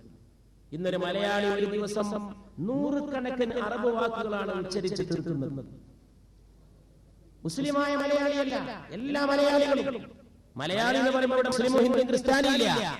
മലയാളി വൈകുന്നേരത്തിന് മുമ്പ് രാവിലെ മുതൽ മലയാളം സംസാരിക്കുമ്പോ നൂറുകണക്കിന് അറബ് പദങ്ങൾ ഉച്ചരിച്ച് തീർക്കുന്നു. എങ്ങനെ സംഭവിച്ചു? നമ്മുടെ പടിഞ്ഞാറൻ തീരത്ത് അറബികൾ കച്ചവടത്തിന് വന്നു. സാമൂതിരി ചക്രവർത്തിയുടെ കൊട്ടാരത്തിൽ അറബി കത്തുകൾ പരിഭാഷപ്പെടുത്താൻ വേണ്ടി മാത്രം അറബ് പണ്ഡിതന്മാരായ ഉദ്യോഗസ്ഥന്മാരെ നിയമിച്ചിരുന്നു. അന്ന് ഇപ്പോഴല്ല ഇവിടെ അറബി കോളേജുകൾ അന്നുണ്ടായിരുന്നു. അറബികളിൽ കേരളത്തിന്റെ പടിഞ്ഞാറൻ തീരത്ത് വന്നിട്ട് ഒരു കലഹമോ കലാപമോ ഈ കേരളത്തിൽ ഉണ്ടാക്കിയിട്ടില്ല. അറബികളെ കുറിച്ച് ചരിത്രകാരന്മാർ പറയുന്നത് കേരളത്തിൽ ഒരു വിദേശ ജനത വന്നിട്ട് ഒരു ചെറിയ ഏറ്റുമുട്ടൽ പോലും ഇല്ലാത്ത ഏതെങ്കിലും ജനതയുണ്ടായിട്ടുണ്ടെങ്കിൽ അത് അറബികൾ മാത്രമാണ്. പോർച്ചുഗീസുകാർ വന്നു, യുദ്ധമായി. ഡച്ചുകാർ വന്നു, യുദ്ധമായി. ഫ്രഞ്ചുകാർ വന്നു, യുദ്ധമായി. ബ്രിട്ടീഷുകാർ വന്നു, യുദ്ധമായി. മർദ്ദനങ്ങളായി, അക്രമമായി. അറബികൾ ഇവിടെ വന്ന് പിടിച്ചുപറി നടത്തിയെന്നോ അറബികൾ ഇവിടെ വന്ന് ഏറ്റുമുട്ടൽ ഉണ്ടായി എന്നോ ചരിത്രത്തിൽ നിന്ന് കാണാൻ സാധിക്കുന്നില്ല. അവർ വന്നു സൗഹൃദമായി. ആ സൗഹൃദത്തിന്റെ ഫലമായി ഭാഷയിൽ, കവിതയിൽ, നമ്മുടെ സംസ്കാരത്തിന്റെ വിവിധ രൂപങ്ങളിൽ വലിയ ഐക്യമുണ്ടായി. ഇത് കേരളത്തിൽ മാത്രം സംഭവിച്ചതല്ല. ഹിന്ദി പഠിക്കാൻ വേണ്ടിയിട്ട് സ്കൂളിൽ പോയിരുന്ന് ഹിന്ദി ഇന്ത്യയുടെ ദേശീയ ഭാഷ പഠിക്കുന്ന ഒരു കുട്ടിയെ പറ്റി ആലോചിച്ച് നോക്കൂ. ആ കുട്ടി ആദ്യം പഠിക്കുന്ന പദങ്ങളെല്ലാം അറബിയാണ്. ഒരു കുട്ടി സ്കൂളിൽ പോയിട്ട് ഹിന്ദി പഠിക്കുമ്പോ ആദ്യം എന്താ പഠിക്കുക? ഓ ക്യാ ഹൈ? ഓ കലം ഹൈ, അല്ലേ? കലം, പേന. അത് അറബിയാണ്, ശുദ്ധ അറബിയാണ്. എങ്ങനെ ഹിന്ദിയിൽ വന്നു? കടം കൊണ്ടതാണ്. ഓ ക്യാ ഹൈ? ഓ കിതാബ് ഹൈ. ആദ്യം പഠിക്കുന്ന ഒരു കുട്ടി സ്കൂളിൽ അത് കിതാബാണ്, പുസ്തകമാണ്. കിതാബ് അറബിയിൽ നിന്ന് കടമെടുത്ത ഹിന്ദിയാണ്. അങ്ങനെ ഓ ക്യാ ഹൈ? അധ്യാപകൻ, മാഷ് അല്ലെങ്കിൽ ടീച്ചർ തന്റെ കസേരയിലേക്ക് ചൂണ്ടിയിട്ട് ചോദിക്കുന്നു, ഓ ക്യാ ഹൈ? അല്ലെങ്കിൽ യേ ക്യാ ഹൈ? ഇതെന്താണ്? ഉത്തരം ടീച്ചർ തന്നെ പറഞ്ഞു കൊടുക്കുന്നു, മാഷ് പറഞ്ഞു കൊടുക്കുന്നു, യേ കുർസി ഹൈ, ഇത് കസേരയാണ്. മുസ്ലിങ്ങൾ വളരെ പുണ്യമായിട്ട് കൊണ്ടു നടക്കുന്ന ഖുർആനിലെ ഒരു സൂക്തമുണ്ട്, ആയത്തുൽ കുർസി എന്നാണ് ഞാൻ പറയാ. ആയത്തുൽ കുർസി, ദൈവിക സിംഹാസനത്തിന്റെ സൂക്തം. കുർസി, സിംഹാസനം അല്ലെങ്കിൽ കസേര അറബിയാണ്. പാർലമെന്റിൽ നമ്മുടെ ദേശീയ നേതാക്കന്മാർ, എം പിമാരൊക്കെ പ്രസംഗിക്കുമ്പോ ഞാൻ വെറുതെ ഒരു തമാശക്ക്, ഒരു രസത്തിന്, ഒരു അരമണിക്കൂർ, ഒരു 15 മിനിറ്റ് 20 മിനിറ്റ് ഒരാൾ ഹിന്ദിയിൽ പ്രസംഗിക്കുമ്പോ എത്ര അറബ് വാക്ക് ഉച്ചരിച്ചു എന്ന് വെറുതെ പെൻസിലിൽ കുറിച്ചു വെക്കാറുണ്ട്. എത്ര അറബ് വാക്കുകളാണ് ഉച്ചരിക്കുന്നത്? ഈ ഹിന്ദി സിനിമ ഇറങ്ങുന്നത് ശ്രദ്ധിച്ചാൽ ബോംബെയിൽ നിന്ന് ഇറങ്ങുന്ന മിക്ക ഹിന്ദി സിനിമകളുടെയും പേര് ശുദ്ധ അറബിയാണ്. മുഹബ്ബത്ത്, ഇഅ്തിബാർ, തഅജ്ജുബ്, ഇശ്ഖ്, എത്ര പദങ്ങളാണ് അറബിയാണ്. ഇതെങ്ങനെ സംഭവിച്ചു? ഇതാണ് സംസ്കാരങ്ങൾക്കിടയിലുള്ള ബന്ധം. ഇതിനെ അർത്ഥം മുറിക്കാൻ ശ്രമിക്കരുത്. അപ്രകാരം തന്നെയാണ് അങ്ങോട്ടും ഇങ്ങോട്ടുമുള്ള ബന്ധം. ഇപ്പോ ഞാനിവിടെ നിൽക്കുമ്പോ എന്റെ മലയാള ഭാഷയിൽ എത്രയോ സംസ്കൃത പദങ്ങൾ വരും. സംസ്കൃതം ഇന്ത്യയിലെ ഭാഷകളുടെ മാതാവാണ്. ശുദ്ധമായ ഭാഷ, മനോഹരമായ ഭാഷ, ആഴമേറിയ ഭാഷ, അതാണ് സംസ്കൃതം. ഈ സംസ്കൃതവുമായി ഇംഗ്ലീഷിനുള്ള ബന്ധം നമ്മെ അത്ഭുതപ്പെടുത്തി എന്ന് വരും. ഉദാഹരണമായിട്ട് ഒരാൾ സംസ്കൃതത്തിൽ അമ്മയെ വിളിക്കാൻ മാതൃ എന്ന് പറയുമ്പോ ഇംഗ്ലീഷിൽ മദർ എന്നാണ് അമ്മയെ വിളിക്കുന്നത്. വ്യത്യാസം ഒരു ദീർഘത്തിന്റെ വ്യത്യാസം മാത്രമാണ്. മദർ, മാതൃ. അച്ഛനെ ഇംഗ്ലീഷിൽ ഫാദർ, സംസ്കൃതത്തിൽ പിതൃ. ഒന്ന് ആലോചിച്ച് നോക്കൂ. സഹോദരനെ ഇംഗ്ലീഷിൽ ബ്രദർ, സംസ്കൃതത്തിൽ ഭ്രാതൃ. ഇതെങ്ങനെ സംഭവിച്ചു? ഇത് വളരെ ഗൗരവത്തിൽ ചിന്തിക്കേണ്ട ഒരു വിഷയമാണ്. ഇതെങ്ങനെ സംഭവിച്ചു? മദർ, മാതൃ. നമ്മൾ മലയാള ഭാഷയിൽ സഹോദരനെ കൊല്ലുന്നതിന് ഭ്രാതൃഹത്യ എന്നാണ് പറയാറുള്ളത്. ഭ്രാതൃഹത്യ, സഹോദരനെ കൊല്ല, ബ്രദറെ കൊല്ല. ബ്രദർ എന്ന് ഇംഗ്ലീഷ്, ഭ്രാതൃ എന്ന് സംസ്കൃതം. ഇതിന്റെ കാരണം വളരെ വ്യക്തമാണ്. എന്താ ഇതിന്റെ കാരണം? എങ്ങനെ സംഭവിച്ചതാണ് ഈ സമാനത? മനുഷ്യരെല്ലാവരും മുമ്പ് ഒരു കുടുംബമായിട്ട് പാർത്തതാണ്. പാസ്പോർട്ടും വിസയും ഇല്ലാത്ത കാലത്ത് അവർ ഒന്നിച്ച് പാർത്തതാണ്. പിന്നെ അവർ വിവിധ ജനതകളായിട്ട് തിരിഞ്ഞതാണ്. പലരും പല വഴിക്ക് പോയതാണ്. അങ്ങനെ പല വഴിക്ക് പോയപ്പോഴും അവരുടെ പഴയ തറവാട്ടിൽ പാർത്തിരുന്നപ്പോ, ഒന്നിച്ച് കഴിഞ്ഞിരുന്നപ്പോ അവർക്കിടയിലുണ്ടായിരുന്ന ഐക്യം, അവർക്കിടയിലുണ്ടായിരുന്ന ധാരണ, അവരുടെ പൊതുവായ സംസ്കാരം, പൊതുവായ രീതികൾ അതവരെ സ്വാധീനിച്ചു. ആ ഇന്നും ലോകത്ത് നമുക്ക് കാണാൻ സാധിക്കുന്ന ഈ മാതിരിയുള്ള സാദൃശ്യങ്ങൾ. ഇന്ന് ചിലരെ പടിഞ്ഞാറെന്ന് വിളിച്ചു പറയുന്നു. കിഴക്കും പടിഞ്ഞാറും തമ്മിൽ സംഘട്ടനമുണ്ടാകാൻ പോവുകയാണ്. ആ സംഘട്ടനത്തിന്റെ പരിണാമ ഫലം പോലെ പടിഞ്ഞാറൻ സംസ്കാരം ജയിക്കും, പൗരസ്ത്യ സംസ്കാരം തകരും. എന്ന് പറഞ്ഞാൽ ശ്രീകൃഷ്ണന്റെ സംസ്കാരം തകരുമെന്ന്, വർദ്ധമാന മഹാവീരന്റെ സംസ്കാരം ക്ഷയിക്കുമെന്ന്, ശ്രീബുദ്ധന്റെ, ശങ്കരന്റെ, മാധവന്റെ സംസ്കാരം, യേശുവിന്റെ സംസ്കാരം, യേശുവും കിഴക്കിന്റെ സന്താനമാണ്, പടിഞ്ഞാറിന്റെ സന്താനമല്ല. ലോക ചരിത്രത്തിലെ വലിയൊരു തമാശ ഞാൻ എന്റെ പ്രിയപ്പെട്ട സഹോദരങ്ങളോട് ഈ അമ്പലമറ്റത്ത് വെച്ച് പറഞ്ഞുകൊള്ളട്ടെയോ? അതെന്തെന്നാൽ ലോകത്തെ എല്ലാ മതനേതാക്കന്മാരും ആചാര്യന്മാരും പിറന്നത് കിഴക്കൻ ദിക്കിലാണ്, ഏഷ്യയിലാണ്. ഒരൊറ്റ പ്രവാചകൻ പോലും യൂറോപ്പിൽ ജനിച്ചതായിട്ട് ലോക ചരിത്രത്തിൽ കാണാൻ സാധിക്കില്ല. ലോകത്തിലെ ഏറ്റവും കൂടുതൽ ആളുകൾ വിശ്വസിക്കുന്ന ക്രൈസ്തവ മതം, ആ ക്രൈസ്തവ മതത്തിന്റെ യേശുക്രിസ്തു പോലും യൂറോപ്പിലല്ല ജനിച്ചത്, ഏഷ്യയിലാണ്, ജെറൂസലം ഏഷ്യയിലാണ്. എല്ലാ മതങ്ങളെയും നിങ്ങൾ നോക്കിക്കോളൂ. ഇസ്ലാം, യഹൂദമതം, ക്രിസ്തുമതം, ഹിന്ദുമതം, ബുദ്ധമതം, ജൈനമതം, സിഖ് മതം, സൗരാഷ്ട്രമതം, സൗരാഷ്ട്രർ ഏഷ്യയിലാണ് ജനിച്ചത്. കൺഫ്യൂഷ്യാനിസം ചൈനയിലാണ്, ലവോയിസം എല്ലാം ഏഷ്യയിലാണ്. ദാർശനിക മഹാകവി ഇഖ്ബാൽ പറയുന്നുണ്ട്, ദൈവം ഈ ലോകം സൃഷ്ടിക്കാൻ പോകുമ്പോ മലക്കുകളോട്, മാലാഖമാരോട് ചോദിച്ചു, നിങ്ങൾക്ക് എവിടെയാ വേണ്ടത്? അവര് പറഞ്ഞു, ഞങ്ങൾക്ക് ഏഷ്യ മതി. പിന്നെ ഇബ്ലീസിനോട് ചോദിച്ചു, ചെകുത്താനോട്, നിനക്ക് എവിടെയാ വേണ്ടത്? അവൻ പറഞ്ഞു, എനിക്ക് യൂറോപ്പ് മതി എന്ന്. തമാശയായിട്ട് പറഞ്ഞതല്ലാതെ യൂറോപ്പ് കുറെ മോശമായതുകൊണ്ട് പറഞ്ഞതല്ല. അല്ലാതെ നമ്മൾ നമ്മുടെ നാട്ടിൽ പറയുന്ന മാതിരി ഗോഡ്സ് ഓൺ കൺട്രി, കേരളം ദൈവത്തിന്റെ സ്വന്തം നാട് എന്ന അഹങ്കാരം കൊണ്ട് പറഞ്ഞു പോയതല്ല. അതും തെറ്റായ പ്രസ്താവനയാണ്. ഇതൊക്കെ ഉപനിഷത്ത് പറഞ്ഞതിനെതിരാണ്. വസുദൈവ കുടുംബകം സ്വദേശാ ഭുവനത്രയം എന്ന് ഉപനിഷത്ത് പറയുമ്പോ ഇവിടെ ചിലർ പറയാണ് ഗോഡ്സ് ഓൺ കൺട്രി, ദൈവത്തിന്റെ സ്വന്തം നാട് കേരളം. എന്തായി സ്വന്തം നാട്? എന്തായി സ്വന്തം നാടിന്റെ പ്രത്യേകത? ഇപ്പോ ഞാൻ ഇന്നലെ 2 മരണം വിട്ടുപോയി. ആദ്യത്തെ മരണം വിട്ടുപോയപ്പോ കോലായി ഞാൻ കണ്ടത് ഒരു ചാരുകസേരയാണ്. എന്റെ കണ്ണ് നിറഞ്ഞു പോയി. എനിക്ക് വളരെ പരിചയമുള്ള മനുഷ്യനാണ്. ആ ചാരുകസേരയിലായിരുന്നു അദ്ദേഹത്തെ ഞാൻ എപ്പോഴും കാണാറുണ്ടായിരുന്നു. അപ്പൊ ഞാൻ ഓർത്തു, ഇന്ന് കേരളത്തിൽ ചാരുകസേരയ്ക്ക് സംഭവിച്ചുകൊണ്ടിരിക്കുന്ന ഗതിവിഗതികൾ എന്താണ്? ഇന്ത്യയുടെ പാർലമെന്റിൽ ഈ വിനീതൻ ചാരുകസേരയെ പറ്റി സംസാരിച്ചിട്ടുണ്ട്. കേരളത്തിന്റെ സംസ്കാരത്തിന്റെ സുഹൃതമാണ് ചാരുകസേര എന്ന് ഞാൻ വിശ്വസിക്കുന്നു. കേരളീയ സംസ്കാരം എന്നൊരു സംസ്കാരം, ഹൈന്ദവ സംസ്കാരം, മുസ്ലിം സംസ്കാരം, ക്രൈസ്തവ സംസ്കാരം എന്നൊക്കെ പറയുന്ന പോലെ ഒരു കേരളീയ സംസ്കാരം അല്ലേ? ഈ മുണ്ടുടുത്താലാണ് എനിക്ക് ഏറ്റവും സുഖം.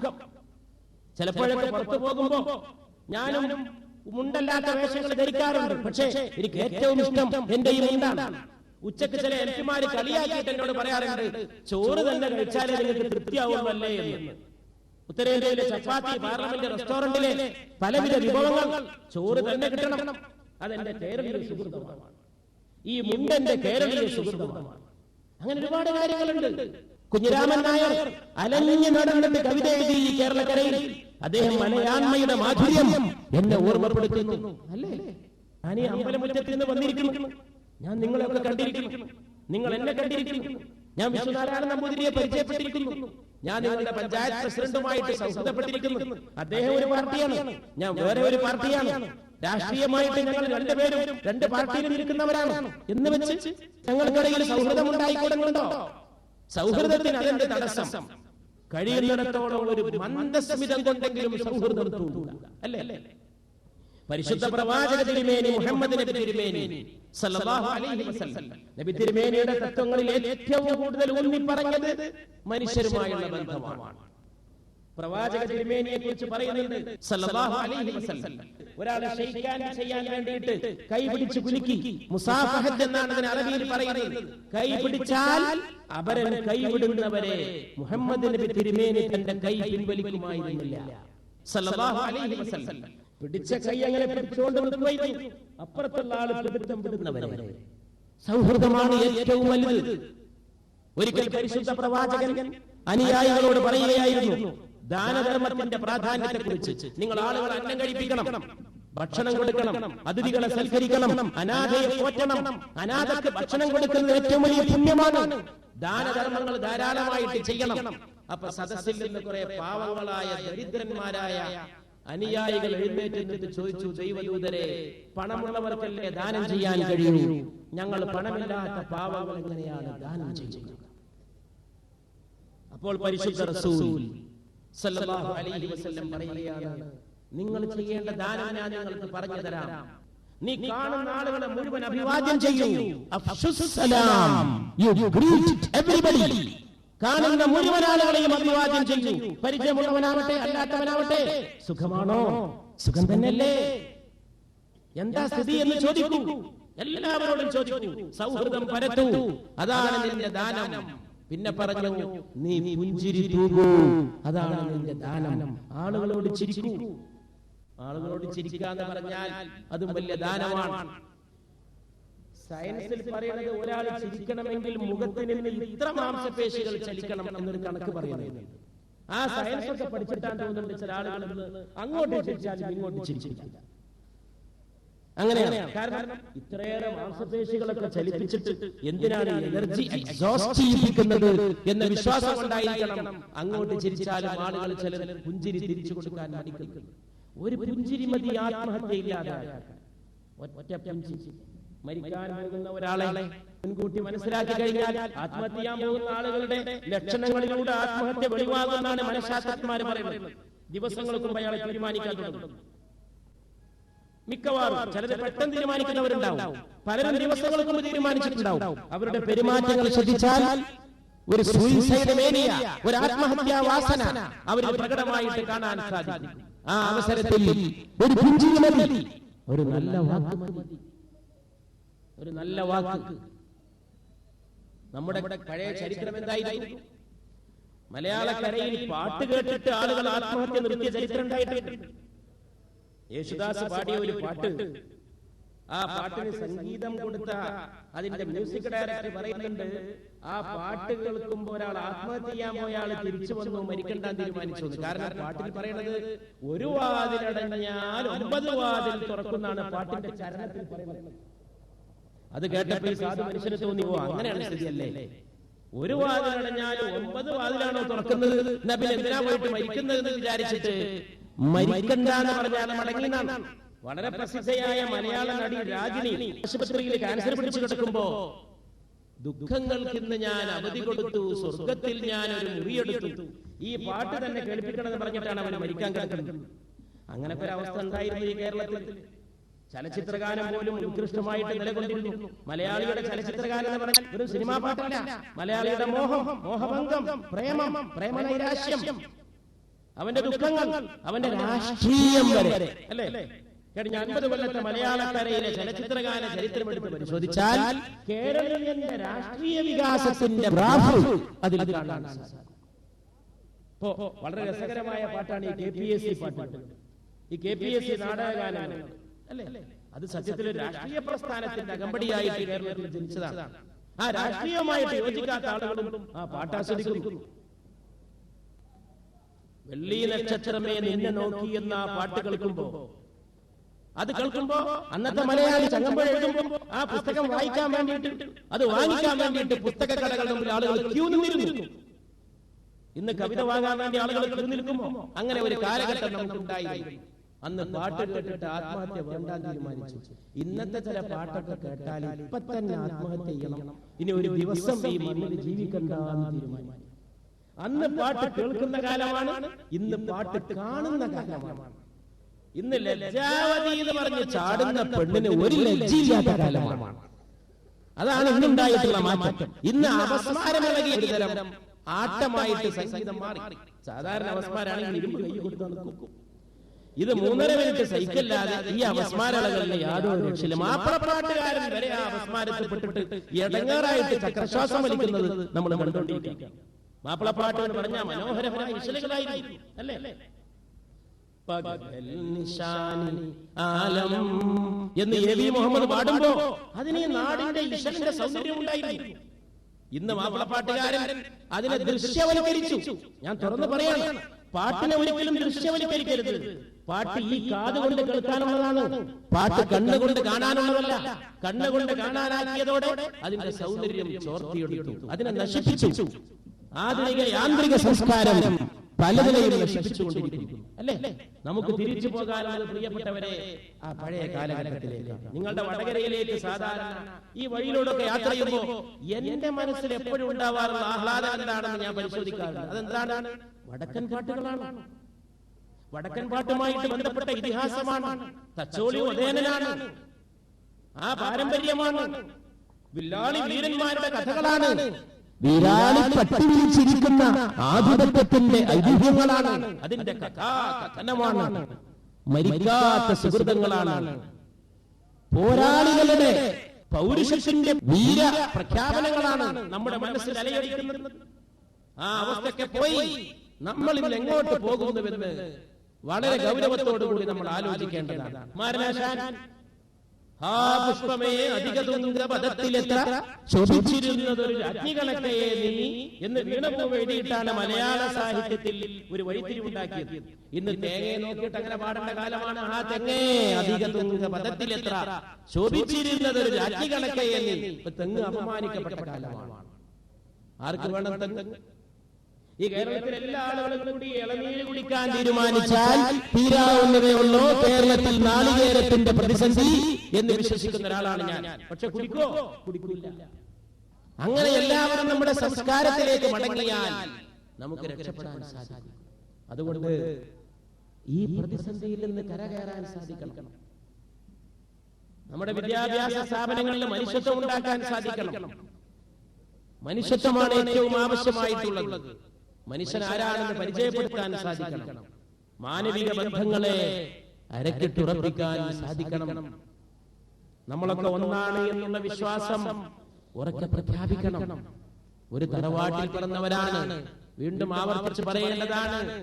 ഖുർആനിൽ പറയുന്നു, യാ അയ്യുഹൻ നാസ്, ഏ മനുഷ്യരെ, ഏ മുസ്ലിങ്ങളെ എന്നല്ല, ഏ മനുഷ്യരെ, ഏ മനുഷ്യരെ.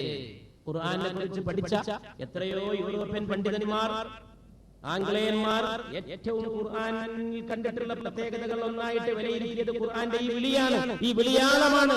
ഓ ദി മാൻകൈൻഡ്, ഏ മനുഷ്യരാശിയെ, ഏ മനുഷ്യരെ, നിങ്ങൾ ഒരേ ആണിന്റെയും ഒരേ പെണ്ണിന്റെയും മക്കളായിട്ടാണ് ദൈവം നിങ്ങളെ സൃഷ്ടിച്ചിട്ടുള്ളത്. ഇന്നാ ഖലഖനാകും മിൻ ദക്കറിൻ വ ഉൻസ. നിങ്ങൾ ഒരേ ആണിന്റെയും ഒരേ പെണ്ണിന്റെയും മക്കളായിട്ട് വന്നവരാണ്. വല്ലാത്ത വാക്കാണ്. നിങ്ങൾ ഒരേ ആണിന്റെയും ഒരേ പെണ്ണിന്റെയും മക്കളാണ്. ഒറ്റ തന്തക്ക് കള്ളങ്ങൾ പിറന്നവരാണ്. ഒരേ മാതാപിതാക്കളുടെ മക്കളാണ്. ഹവസിനെ കർ ദിയാ ഹേ ടുക്ടെ ടുക്ടെ നൗ ഇൻസാൻ കോ. മനുഷ്യവംശത്തെ ദുർമോഹങ്ങൾ വീതിച്ചെടുക്കുന്ന കാലമാണ്. നീ സാഹോദര്യത്തിന്റെ ഒരു വിശദീകരണമായി തീരണം. നീ സ്നേഹത്തിന്റെ ഒരു നാവായിട്ട് പരിണമിക്കണം എന്ന് അല്ലാമ ഇഖ്ബാൽ പാടുകയുണ്ടായി. സ്നേഹത്തിന്റെ നാവായിട്ട് മാറി. അങ്ങനെ സ്നേഹത്തിന്റെ നാവായിട്ട് മാറി ആളുകളോട് നല്ലത് പറയാം, ഐക്യത്തെ കുറിച്ച് പറയാം. ഞാൻ നേരത്തെ ബാബാ ഫരീദ് ശക്കർഗഞ്ചിനെ കുറിച്ച് പറഞ്ഞു. അദ്ദേഹം ഒരു നാട് കാണാൻ വന്നു. ഒരു മരത്തിന്റെ ചോദ്യം ഹിന്ദുക്കളും മുസ്ലിങ്ങളും എല്ലാവരും കൂടി കൂടിയിട്ട് അദ്ദേഹത്തിന് സ്വീകരണം, വരവേൽപ്പ് നൽകി. ആ നാട്ടുകാരെ കത്രിക ഉണ്ടാക്കുന്നവരായിരുന്നു, നല്ല ഒന്നാം തരം കത്രിക ഉത്പാദിപ്പിക്കുന്നവർ. അതുകൊണ്ട് അവർ തീരുമാനിച്ചു, നാട് കാണാൻ വന്ന അതിഥിക്ക് നല്ല ഒരു കത്രിക സമ്മാനിക്കാം. കത്രിക വെള്ളി തളികയിലായിട്ട് കൊണ്ടുപോയിട്ട് വെച്ചു കൊടുത്തു. കത്രിക എടുത്തിട്ട് തിരിച്ചു മറിച്ചു നോക്കിയ ഇദ്ദേഹം ചോദിച്ചു, ബാബാ ഫരീദ്, ഇതുകൊണ്ട് ഞാൻ എന്ത് ചെയ്യാനാണ്? ഇത് വെട്ടാനും മുറിക്കാനും കഷ്ണിക്കാനുമാണ്. ഞാനാകട്ടെ വെട്ടുന്നവനല്ല, മുറിക്കുന്നവനല്ല, കഷ്ണിക്കുന്നവനല്ല. അതുകൊണ്ട് സൂചി കൊണ്ടുവന്ന് തരുമോ കത്രികക്ക് പകരം എന്ന് ബാബാ ഫരീദ് ശക്കർഗഞ്ച് എന്ന സൂഫി ചോദിച്ചു. അപ്പൊ ഒരു കുട്ടി വീട്ടിൽ കൂടിയെന്നാണ്, അമ്മയുടെ അടുത്ത് പോയിട്ട് പറഞ്ഞു എന്നാണ്, അമ്മേ, നാട് കാണാൻ വന്ന അദ്ദേഹം ചോദിക്കുന്നത് സൂചി ഉണ്ടോ? അമ്മ കോന്തലിൽ സൂചി നൂലെടുത്തു കൊടുത്തു. അങ്ങനെ കത്രിക കൊണ്ട് വെട്ടിയ കഷ്ണങ്ങൾ സൂചി കൊണ്ട് ചേർത്ത് തുന്നിയിട്ട് ബാബാ ഫരീദ് ചോദിച്ചു, നമുക്ക് സൂചിയുടെ പണിയെടുത്താ പോരെ, കത്രികയുടെ പണിയെടുക്കണോ എന്ന്. ഇതിനെല്ലാവരും സ്വന്തം നെഞ്ചത്ത് കൈവച്ചിട്ട് ചിന്തിക്കേണ്ടതായിട്ടുള്ള കാര്യമാണ്. നമുക്ക് ഏത് പണിയാണ് ചെയ്യുന്നത്? നമുക്ക് കത്രികയുടെ പണി ചെയ്യാം. ഞാൻ നേരത്തെ ഭാഷകളുടെ ഐക്യത്തെ പറ്റി പറഞ്ഞു അല്ലേ? ലതാ മങ്കേഷ്കറുടെ പാട്ട് പോയിട്ട് കേട്ടു നോക്കൂ. പഴയ റഫീ സാഹിബിന്റെ പാട്ടുകൾ, കിഷോർ കുമാറിന്റെ, കുന്തല്ലാൽ സൈകളുടെ ഇവരൊക്കെ വരുന്നതിന് മുമ്പ് ഇന്ത്യയിൽ മനോഹരമായിട്ട് പാടിയിരുന്ന ആളാണ് കുന്തല്ലാൽ സൈകൾ. ഞാനൊക്കെ ചെറുപ്പത്തിലായിരുന്ന കാലത്ത് സൈകളിന്റെ അന്ത്യകാലമാണ്. അത്രയും പഴയ ഗായകനാണ്. ഇന്നത്തെ പുതിയ ആളെടുത്തോ, SP ബാലസുബ്രഹ്മണ്യത്തെ എടുത്തോ, തമിഴ് തൊണ്ടക്കാരനായ എന്നാൽ ഉത്തരേന്ത്യയിൽ എത്തിയിട്ട് ഹിന്ദി പാടി ഭാരതത്തിന്റെ ഹൃദയത്തെ ജയിച്ച ബാലസുബ്രഹ്മണ്യത്തെ എടുത്തോ.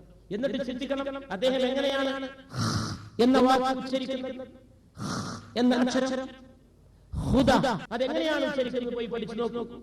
അപ്പൊ മനസ്സിലാവും, ഇന്ത്യയിൽ നമ്മുടെ ഭാഷയിൽ ഈ ഹ എന്ന അക്ഷരവും ഖ എന്ന അക്ഷരവും ഹുദ എന്ന് പറയുന്ന അക്ഷരം, ഖുർബാനി ഖുർആൻ എന്ന് പറയുന്ന ഖ എന്ന അക്ഷരം അത് അറബ് സ്വരമാണ്.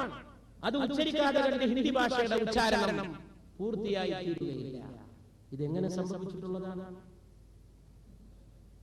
ചില ആളുകളൊക്കെ ഞാൻ സ്കൂളിൽ പഠിച്ചിരുന്ന കാലത്ത് പറഞ്ഞിരുന്നു, അല്ലാഹു എന്ന് ഉച്ചരിക്കാൻ മുസ്ലിങ്ങളല്ലാത്ത കുട്ടികൾക്ക് കഴിയില്ല. ഇതൊക്കെ അന്ധവിശ്വാസങ്ങളാണ്.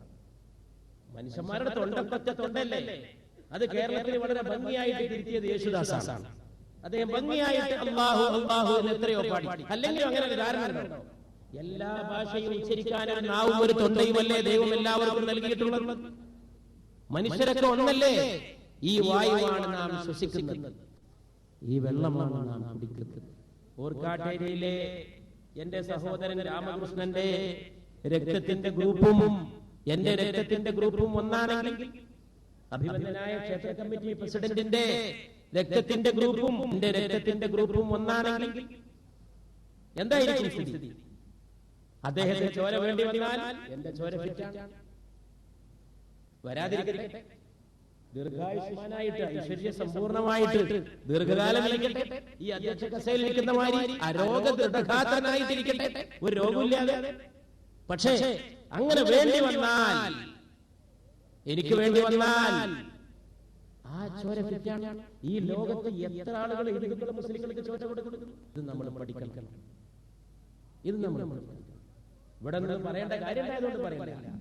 ഓർക്കാട്ടേരിയിലൊക്കെ പറഞ്ഞ സൗഹൃദ സമ്പൂർണമായിട്ടുള്ള സ്ഥലങ്ങളാണ്. നമ്മൾ സമാധാനത്തോടെ കഴിയേണ്ടവരാണ്. അതോടൊപ്പം ഈ നാട്ടിലെ ബന്ധങ്ങൾ നന്നാക്കേണ്ടതാണ്, മൂല്യബോധം ജ്വലിപ്പിക്കേണ്ടതാണ്, അച്ഛന്റെ മഹിമ മനസ്സിലാക്കേണ്ടതാണ്, അമ്മയുടെ മഹാത്മ്യം മനസ്സിലാക്കേണ്ടതാണ്.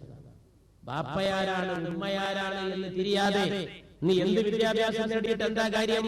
ഇന്ന് കോളേജിൽ നിന്ന് വരുന്നവർക്കൊക്കെ വലിയ വിദ്യാഭ്യാസമാണ്, വലിയ വിദ്യാഭ്യാസം. ഡിഗ്രികൾ ഇങ്ങനെ പേരിന്റെ കൂടെ എഴുതിയാൽ ഒരുപാട് എഴുതാനുണ്ടാവും. അത്രമാത്രം വിദ്യാഭ്യാസമാണ്. നമ്മുടെ കാല് തട്ടി തടഞ്ഞു വീഴുമാറ് കോൺക്രീറ്റിന്റെ കെട്ടിടങ്ങളാണ് വിദ്യാഭ്യാസ സ്ഥാപനങ്ങൾ. എന്നിട്ട് അവിടുന്ന് പുറത്തിറങ്ങി വരുന്നവര് അച്ഛനെ അറിഞ്ഞുകൂടാ, അമ്മയെ അറിഞ്ഞുകൂടാ, അയൽക്കാരനെ കാണുമ്പോൾ അങ്ങനെ തുറിച്ചു നോക്കണം. ഞാൻ ഈ അടുത്ത കാലത്ത് ഒരു സ്ഥലത്ത് മരിച്ചെടുത്തു പോയി. പിതാവ് മരിച്ചിരിക്കണം. അപ്പൊ എനിക്കൊരു സംശയം അവിടെ ചെന്ന് നിന്നപ്പോ, ഇതിപ്പോ മരണ വീടാണോ കല്യാണ വീടാണോ? കാരണം ഉപ്പായൊക്കെ ഇൻസൈഡ് ആക്കിയിട്ടാണ് മക്കള് പിതാവിന്റെ ദേഹം കാണാൻ വരുന്നവരെ സ്വീകരിക്കാൻ വേണ്ടിയിട്ട് നിൽക്കുന്നത്. ഒരു പിതാവ് മരിച്ചാൽ ഉണ്ടാവില്ലേ മകന്റെ ഒരു സ്ഥിതി അല്ലേ? അവനൊക്കെ എങ്ങനെയാ നിൽക്കാൻ കഴിയാം? ജീവിതത്തിലെ ഏറ്റവും ഇരുട്ടുള്ള ദിവസമല്ലേ സഹോദര പിതാവ് അസ്തമിക്കുന്ന ദിവസം അല്ലേ?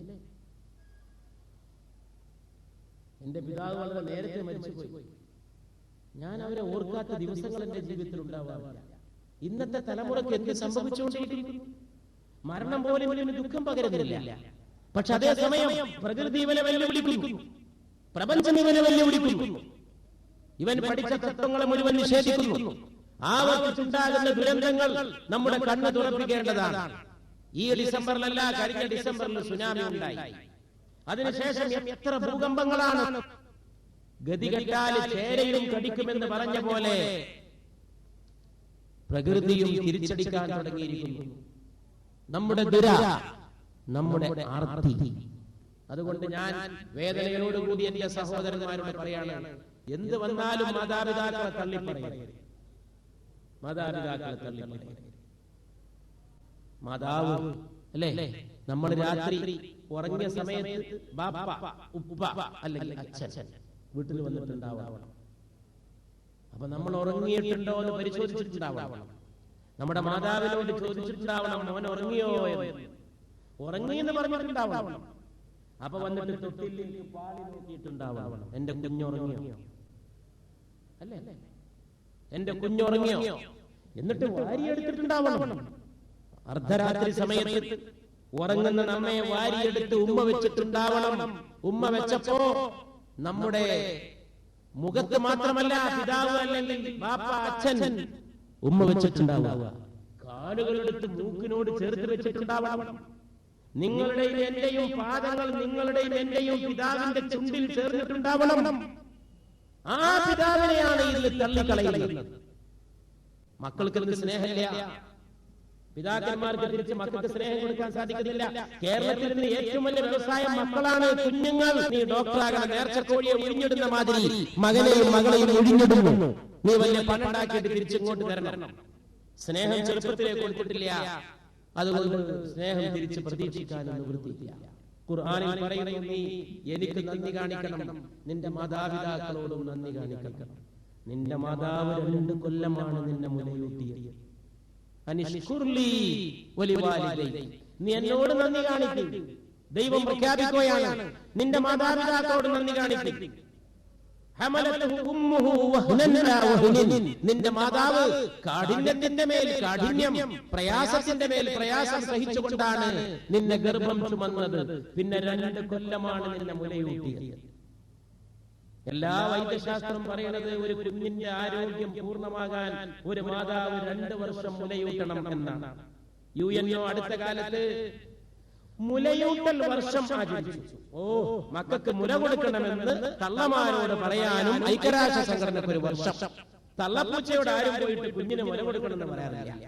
തള്ളപ്പൂച്ചയ്ക്ക് വിദ്യാഭ്യാസം ഇല്ലെങ്കിലും, തള്ളപ്പൂച്ചയ്ക്ക് BAയും MAയും ഇല്ലെങ്കിലും, നമ്മുടെ വീട്ടിലെ പശുവിന് ഡിഗ്രി ഇല്ലെങ്കിലും നമ്മുടെ വീട്ടിലെ പശു കുഞ്ഞിന് പാല് കൊടുക്കുന്നു. അതിനിടയ്ക്ക് ഞാൻ ഈ കഴിഞ്ഞ ദിവസം വിചിത്രമായ ഒരു സംഭവം വായിച്ചു. ബാംഗ്ലൂരിലെ ഒരു സ്ത്രീ പ്രസവിച്ചു. കുഞ്ഞിനെ റോട്ടിലിട്ടിട്ട് അമ്മ പോയി. അത് ഈ നാട്ടിൽ ഇഷ്ടം പോലെ നടക്കുന്നു അല്ലേ? അങ്ങനെയുള്ള കുട്ടികളെ പോറ്റാൻ ആലുവയിൽ വലിയൊരു സ്ഥാപനം പ്രവർത്തിക്കുന്നുണ്ട്. ഈ കുഞ്ഞിനെ വേറെ ഒരു സ്ത്രീ കൊണ്ടുപോയിട്ട് വീട്ടിൽ പോറ്റാൻ തീരുമാനിച്ചു. കുപ്പയിൽ നിന്ന് കുഞ്ഞ് കരയുന്നത് കേട്ടപ്പോ കൊണ്ടുപോയിട്ട് പോറ്റുമ്പോ പാല് കൊടുക്കാൻ മാതാവില്ല. അടുത്തൊന്നും ആരും നോക്കിയിട്ട് കിട്ടിയില്ല. പാവപ്പെട്ട കുടുംബമാണ്. വെറുതെ ഒരു ദിവസം അവരാ വീട്ടിൽ തള്ളപ്പട്ടി ഉണ്ടായിരുന്നു. പട്ടിയുടെ അടുത്ത് കുട്ടിയെ കിടത്തി. കുട്ടി പോയിട്ട് പട്ടിയുടെ അകിടിലെ മുല ചച്ചി. പട്ടി കുട്ടിക്ക് പാല് കൊടുത്തു. മനുഷ്യന്റെ കുഞ്ഞിനെ വെള്ളപ്പട്ടി വളർത്തി. വലിയ ബന്ധമായി, എണപിരിയാത്ത ബന്ധമായി. കുട്ടിയെ സ്കൂളിൽ ചേർത്തു. സ്കൂളിൽ കുട്ടിക്ക് പോകാൻ വയ്യാതായി. തള്ളപ്പട്ടി സ്കൂളിന്റെ മുറ്റത്ത് കാത്തു നിൽക്കും. എന്തൊക്കെയായി ലോകത്ത് നടക്കുന്നത് ദൈവമേ!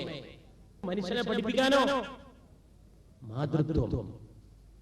മസ്ജിദിൽ ഒരു പൂച്ച കയറിയ ഒരു ദിവസം, പള്ളി കയറിയ പൂച്ചയെ ആളുകൾ വടിയെടുത്ത് ഓടിക്കാൻ നോക്കിയപ്പോ വടിയെടുത്ത ആളുടെ കയ്യിൽ നിന്ന് വടി തിരിച്ചു വാങ്ങിയിട്ട് ഓടി വരുന്നത് കണ്ടു ഒരാൾ. നോക്കുമ്പോ അത് വിശുദ്ധ പ്രവാചകന്റെ മദീനയിലെ മസ്ജിദിലുണ്ടായ സംഭവമാണ്. അപ്പൊ പുണ്യനബി പറയുകയായിരുന്നു സല്ലല്ലാഹു അലൈഹി വസല്ലം, പൂച്ച പ്രസവിച്ചു പോയി, മാതാവാണ്, ഉപദ്രവിക്കല്ലേ, മാതാവിനെ തല്ലല്ലേ, മാതാവിനെ തല്ലല്ലേ എന്ന് മുഹമ്മദ് നബി വിളിച്ചു പറയുന്നുണ്ടായി. സല്ലല്ലാഹു അലൈഹി വസല്ലം ആലോചിച്ചു നോക്കൂ. ഉറുമ്പ് ചാലിട്ട് പോകുന്നിടത്ത് തീയിട്ട് ചുട്ട ഒരു മനുഷ്യനെ പ്രവാചകൻ വിലക്കി, ഉറുമ്പിനെ കൊല്ലല്ലേ എന്ന് പറഞ്ഞു. തള്ളപ്രാവിന്റെ കൂട്ടിൽ ചെന്നിട്ട് കുഞ്ഞുങ്ങളെ മോഷ്ടിച്ചു വന്ന മനുഷ്യനോട് ഞാൻ ആ തള്ളപ്രാവിന്റെ കരച്ചിൽ കേട്ട് വിഷമിക്കുന്നു, ഈ കുഞ്ഞുങ്ങളെ കൊണ്ടുപോയിട്ട് മരപ്പത്തിൽ തിരിച്ചു വെക്കൂ എന്ന് പ്രവാചകൻ പഠിപ്പിച്ചു. നമുക്ക് ഈ ആചാര്യന്മാരുടെ കഥകളും ചരിത്രങ്ങളും നമ്മെ സംസ്കരിക്കേണ്ടതാണ്. ഞാൻ വിശ്വസിക്കുന്നു ഇതാണ് അറിവ് എന്ന്. എന്റെ ഉമ്മ ഞാൻ BA പഠിക്കുമ്പോഴാണ് മരിച്ചത്. എന്റെ മടി കിടന്നിട്ട് ചോര ചരിച്ചു. ഞാനൊരു പഴഞ്ചൻ. മാതാവ് എന്ന് പറഞ്ഞാൽ ഞരമ്പ് തളർന്നു പോണ ഒരു പഴഞ്ചനാണ്. പിതാവിനെ ഇപ്പോഴും ഇടപെട്ട രാത്രികളിൽ സ്വപ്നം കാണുന്ന ഒരു പഴഞ്ചനാണ്. ഒരു പിതാവ് ഒരു മകനെ പകർന്നു കൊടുക്കുന്ന ഏറ്റവും വലിയ ധനം സൽസ്വഭാവമാണെന്നാണ് പരിശുദ്ധ പ്രവാചകൻ പഠിപ്പിച്ചിട്ടുള്ളത്. സല്ലല്ലാഹു അലൈഹി വസല്ലം. ഇന്ന് പകർന്നു കൊടുക്കുന്നത് പണമാണ്. ഇന്ന് സൽസ്വഭാവം പകർന്നു കൊടുക്കാൻ സാധിക്കുന്നുണ്ടോ എന്ന് നമ്മൾ ആലോചിക്കേണ്ടതാണ്. ചെറുപ്പത്തിൽ സ്കൂളിൽ കുറെ അകലെയാണ് പഠിച്ചത്, വീട്ടിൽ നിന്ന് ഇത്തിരി അകലെ. ബോർഡിംഗ് സ്കൂളൊന്നുമല്ല, വളരെ താഴെ നിലയിലുള്ള ഒരു സ്കൂൾ. ബന്ധുക്കൾ അവിടെ ആയതുകൊണ്ട് അവിടെ പോയി പഠിച്ചു. അപ്പൊ എനിക്ക് ഇടക്കിടക്ക് ഉമ്മയെ കാണാൻ തോന്നുന്നു. ഉമ്മയെ കാണാൻ വേണ്ടി വീട്ടിൽ വരും. സ്കൂൾ ക്യാൻസൽ ചെയ്ത് വരും. എന്നെ വീണ്ടും സ്കൂളിൽ കൊണ്ടാക്കും. സ്കൂളിൽ കൊണ്ടാക്കിയാൽ എനിക്ക് എന്റെ അടിവയറ്റുന്നൊരു വേദന വരാൻ തുടങ്ങും. ഉമ്മയെ കാണാനുള്ള ആഗ്രഹം വേദനയായിട്ട് എന്റെ നെഞ്ചിലൂടെ. അതെങ്ങനെയാണെന്ന് എനിക്ക് പറഞ്ഞറിയിക്കാൻ കഴിയില്ല. അതറിയിക്കാനുള്ള കഴിവും എനിക്കില്ല, അതിനുള്ള ഭാഷയൊന്നും എന്റെ കയ്യിലില്ല. എന്താണ് ആ രോഗം എന്ന് എനിക്ക് അറിഞ്ഞുകൂടാ. എനിക്ക് എന്റെ ഉമ്മയെ കാണാം. ഞാൻ സ്കൂളിൽ പിന്നെയും വരും. ഒരു ദിവസം ഞാൻ വന്നപ്പോ ഉമ്മ അരി ചേറാണ്, കഞ്ഞി ഉണ്ടാക്കാൻ. അപ്പൊ എന്നോട് ചോദിച്ചു, അടാ നീ വീണ്ടും പോന്നല്ലേ? ഞാൻ നിന്ന നിപ്പിൽ നിന്നിട്ട് കണ്ണു നിറഞ്ഞ് കരഞ്ഞു. അങ്ങനെ എന്റെ ഒരു കൊല്ലം സ്കൂളിൽ പോയി. ആ കൊല്ലന്റെ പേര് വെട്ടി സ്കൂളിൽ. പക്ഷേ ഞാൻ വിചാരിക്കുന്നു ഞാൻ അന്ന് ജയിച്ചു. കാരണം എന്റെ മാതാവിന്റെ മനസ്സിൽ സൃഷ്ടിച്ച പ്രതിഫലനം അത്ര വലുതാണെന്ന് എനിക്ക് മനസ്സിലായി. മാതാവ് എന്താണെന്ന് ഇന്നും അറിയാൻ ശ്രമിക്കുന്നു. ഞാൻ ഈ കഴിഞ്ഞ ദിവസം ഒരു ബോർഡിംഗ് സ്കൂളിൽ പോയി. വലിയൊരു സ്കൂളിൽ ഞാൻ LLB പരീക്ഷ എഴുതാൻ എന്റെ ഒരു സുഹൃത്തിന്റെ കൂടെ പഠിക്കാൻ വേണ്ടി പോയപ്പോ അവൻ അവിടെ ആയപ്പോ അവനെ കാണാൻ വേണ്ടി പോയതാണ്. അങ്ങനെ ഞങ്ങൾ ആ സ്കൂളിന്റെ മുറ്റത്തിരുന്നിട്ട് പരീക്ഷയുടെ കാര്യങ്ങൾ ഡിസ്കസ് ചെയ്തുകൊണ്ടിരിക്കുമ്പോൾ ഗൾഫ് കുടുംബമായിരിക്കണം. കാർ ഓടിച്ചിട്ട് പിതാവ് അടുത്ത മാതാവിന്റെ കുട്ടി അവധി കഴിഞ്ഞിട്ട് തിരിച്ചാക്കാൻ വന്നിരിക്കുക. കുട്ടി സമ്മതിക്കുന്നില്ല. കുട്ടി ഇങ്ങനെ കരയാം, കണ്ണ് തിരിഞ്ഞിട്ട് കരയാം. അപ്പൊ പിതാവ് കുട്ടിക്ക് ഒരുപാട് ക്ലാസ് എടുത്ത് കൊടുക്കുന്നുണ്ട്. വിദ്യാഭ്യാസത്തിന്റെ നേട്ടം, പഠിച്ചു വന്നാലുണ്ടാകാവുന്ന നേട്ടം. കുട്ടിയുടെ മനസ്സിലൊന്നും കയറുന്നില്ല. കുട്ടി കരഞ്ഞുകൊണ്ടിരിക്കുന്നു. ഞാൻ എന്റെ കൂടെ നിൽക്കുന്ന അഡ്വക്കറ്റായ സുഹൃത്തിനോട് പറഞ്ഞു, നീ അതൊന്ന് നോക്ക്, എന്നിട്ട് മതി നമുക്കിത് ചർച്ച, നീ അത് കാണും. കാരണം എനിക്കിത് നല്ലോണം അറിയാൻ വേദന. ഈ മാതാവിനെ പിരിയുമ്പോഴുള്ള ഈ കുഞ്ഞിന്റെ വേദന ഞാൻ കാണണം. അവസാനം കുട്ടിയുടെ കരച്ചിൽ വകവെക്കാതെ മാതാപിതാക്കൾ കാറോടിച്ചങ്ങ് പോവാണ്. കുട്ടിയുടെ അടുത്ത് തള്ളും എന്തിനു വേണോ എന്റെ ഡിഗ്രി? ആ കുട്ടിയുടെ തീരാ ദുഃഖത്തിന് പകരം നിൽക്കാൻ നിന്റെ വിദ്യാഭ്യാസ ബിരുദങ്ങൾ കൊണ്ട് സാധിക്കില്ല. ഈ കേരളക്കരയിൽ നിന്ന് കുഞ്ഞുങ്ങളെ മാർക്കുൽപാദിപ്പിക്കുന്ന യന്ത്രങ്ങളാക്കുകയാണ്. തലവേദന കൊണ്ട് 5 മാർക്ക് കുട്ടിക്ക് കുറഞ്ഞാൽ കുട്ടിക്ക് വീട്ടിൽ വരാൻ കഴിയില്ല. അതുകൊണ്ട് കുട്ടി പോയിട്ട് ആത്മഹത്യ ചെയ്തു. കോഴിക്കോട്ട് സ്കൂളിൽ 5 മാർക്ക് കുറഞ്ഞു. തലവേദന വന്നാലും മാർക്ക് കുറയും. പക്ഷെ അത് നേരിടാൻ കഴിയില്ല. മാതാവിനെ നേരിടണം, ഹെഡ്മാസ്റ്റർ നേരിടണം, രക്ഷാകർതൃ സമിതി പ്രസിഡന്റിനെ നേരിടണം. എല്ലാവരും മാർക്കിന്മേൽ ശ്രദ്ധ കേന്ദ്രീകരിച്ചിരിക്കുന്നവരാണ്. കുട്ടി വിചാരിച്ചു ഇതിനേക്കാളൊക്കെ എത്ര എളുപ്പമാണ് പാനമത്തൊന്നും മരിക്കൽ. ഈ കിങ്കരന്മാര്, ഈ ഭീകരന്മാര്, ഭീകരവാദം എന്ന് പറഞ്ഞാൽ എന്തൊക്കെ ഭീകരവാദമാണ്. അതുകൊണ്ട് സൂക്ഷിക്കണം, വളരെ സൂക്ഷിക്കണം. വികാരങ്ങൾ കൊണ്ട് കളിക്കരുത്. Don't play with emotions. മനുഷ്യന്റെ ഏറ്റവും വലിയ ധനം വികാരമാണ്. അതുകൊണ്ട് കളിക്കരുത്. വിചാരിച്ച മാതിരിയൊന്നുമല്ല ലോകത്ത് കാര്യങ്ങൾ. പണം പ്രതാപമൊക്കെ അസ്തമിക്കും അല്ലേ? നമ്മളൊക്കെ ഈ ലോകത്ത് എന്തിന്റെ പേരിലാണ് ഓർക്കപ്പെടുക? പണ്ഡിറ്റ് ജവഹർലാൽ നെഹ്റു ബക്രാനങ്കൽ അണക്കെട്ട് കെട്ടിയതിന്റെ പേരിൽ ഓർക്കപ്പെട്ടിട്ടില്ല. നെഹ്റുവിന്റെ കുപ്പായത്തിൽ തുന്നിവെച്ച പനിനീർ പൂവിന്റെ പേരിൽ നെഹ്റു ഓർക്കപ്പെടുന്നുണ്ട് ഇന്നും. കുട്ടികളോട് നെഹ്റു കാട്ടിയ വാത്സല്യത്തിന്റെ പേരിൽ ചാച്ചാ നെഹ്റു ഇന്നും ഓർക്കപ്പെടുന്നു. വികാരങ്ങളാണ്, സങ്കടങ്ങളാണ്, കണ്ണീരുകളാണ്.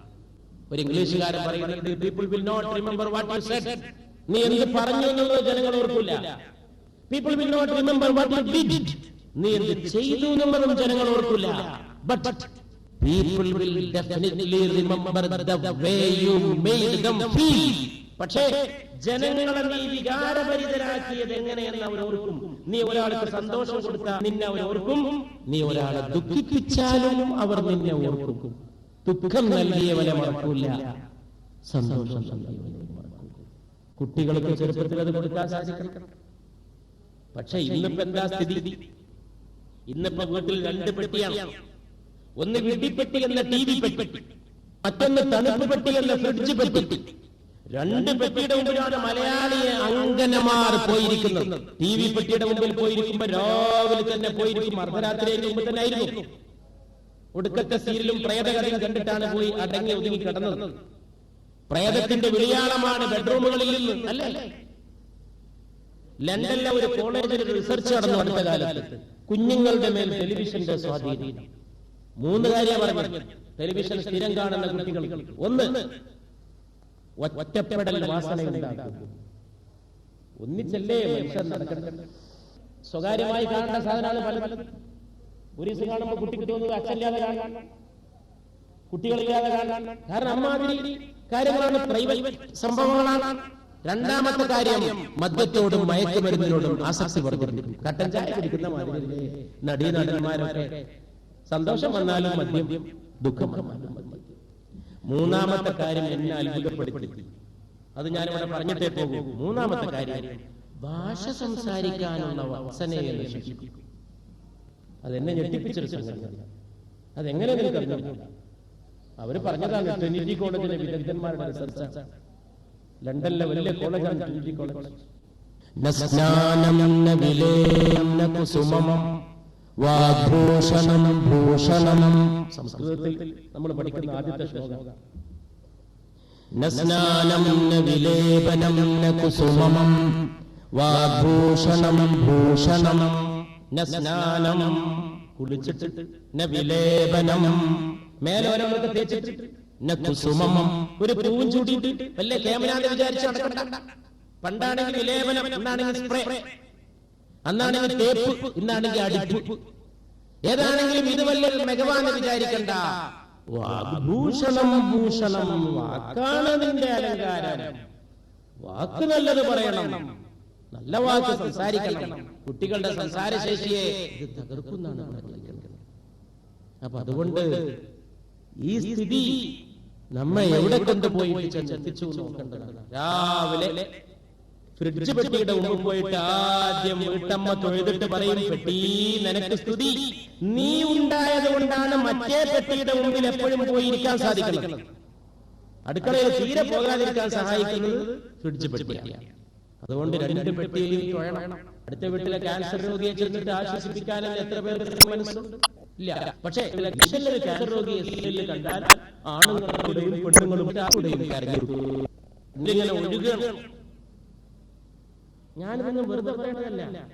കേരളത്തിൽ എത്രയോ സീരിയലുകൾ പെണ്ണുങ്ങളുടെ കണ്ണീര് കൊണ്ടാണ് വിജയിച്ചത് എന്ന് സർവേയിൽ വ്യക്തമായിട്ടുണ്ട്. മലയാള കഥാകൃത്തിന്റെ ഒരു കഥയുണ്ട്. ഭർത്താവ് വീട്ടിൽ വന്നു രാത്രി. ഇപ്പൊ ഭാര്യയ്ക്ക് പഴയ മാതിരി സൽക്കരിക്കാനും സ്വീകരിക്കാനും സമയമില്ലല്ലോ ഇപ്പോ. കാരണം എന്താണ്? TV കാണുന്ന സമയത്തായിരിക്കും ഈ ശല്യക്കാരൻ വന്ന് കയറുന്നത്. വലിയ കഥ കണ്ടുകൊണ്ടിരിക്കും. വാതിലൊന്ന് തുറന്നു കിടത്തിട്ട് വേണമെങ്കിൽ ഓടിപ്പോയി വരും. വീട്ടിൽ കിടന്നോ എന്ന മട്ടിൽ.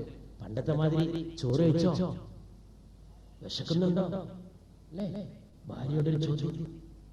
എല്ലാ സ്നേഹവും അതിലുണ്ട്. അതിനൊക്കെ എത്ര പേർക്ക് താല്പര്യം, സമയം?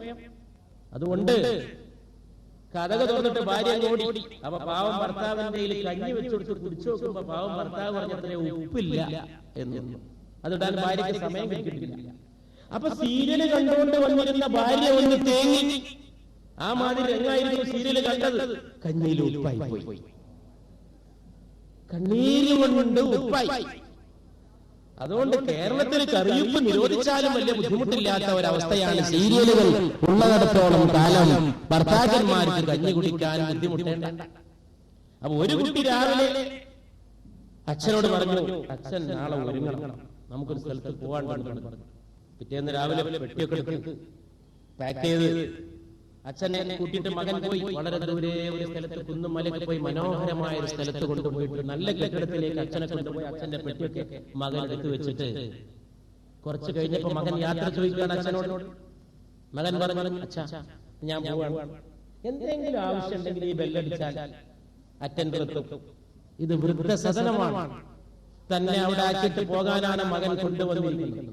അപ്പൊ കണ്ണുനീരോടെ അച്ഛൻ ചോദിച്ചതാണ്, മോനെ എന്നെ ഇവിടെ ആക്കിയിട്ട് നീ പോവാണോ? ഇത് വയസ്സന്മാരെ പാർപ്പിക്കുന്ന സ്ഥലമല്ലേ? അപ്പൊ മകൻ പറഞ്ഞു എന്നാണ്.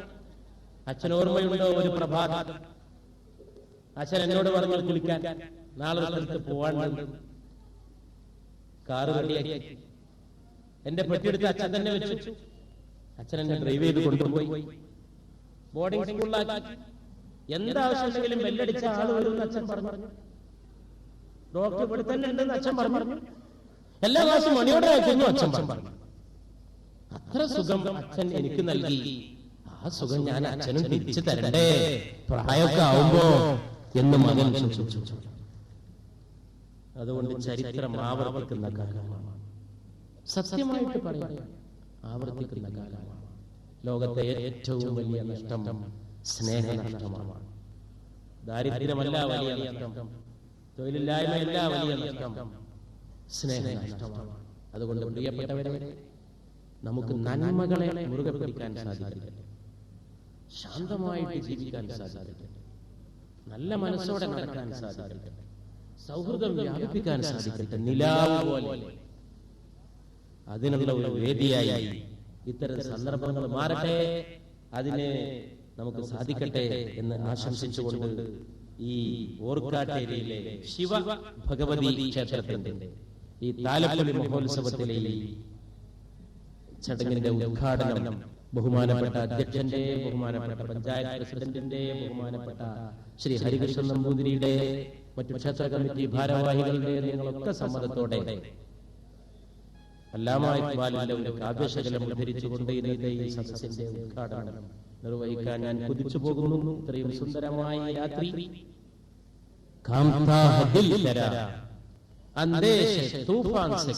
കടലിൽ കൊടുങ്കാറ്റെന്ന് കേൾക്കുമ്പോ നിന്റെ ഹൃദയം എന്തിനാണ് പേടിച്ചു പറക്കുന്നത്? നീ തന്നെയാണ് കപ്പിത്താൻ, നീ തന്നെയാണ് കപ്പൽ, നീ തന്നെയാണ് കടൽ, നീ തന്നെയാണത് ചെന്നണയേണ്ട തീരവും,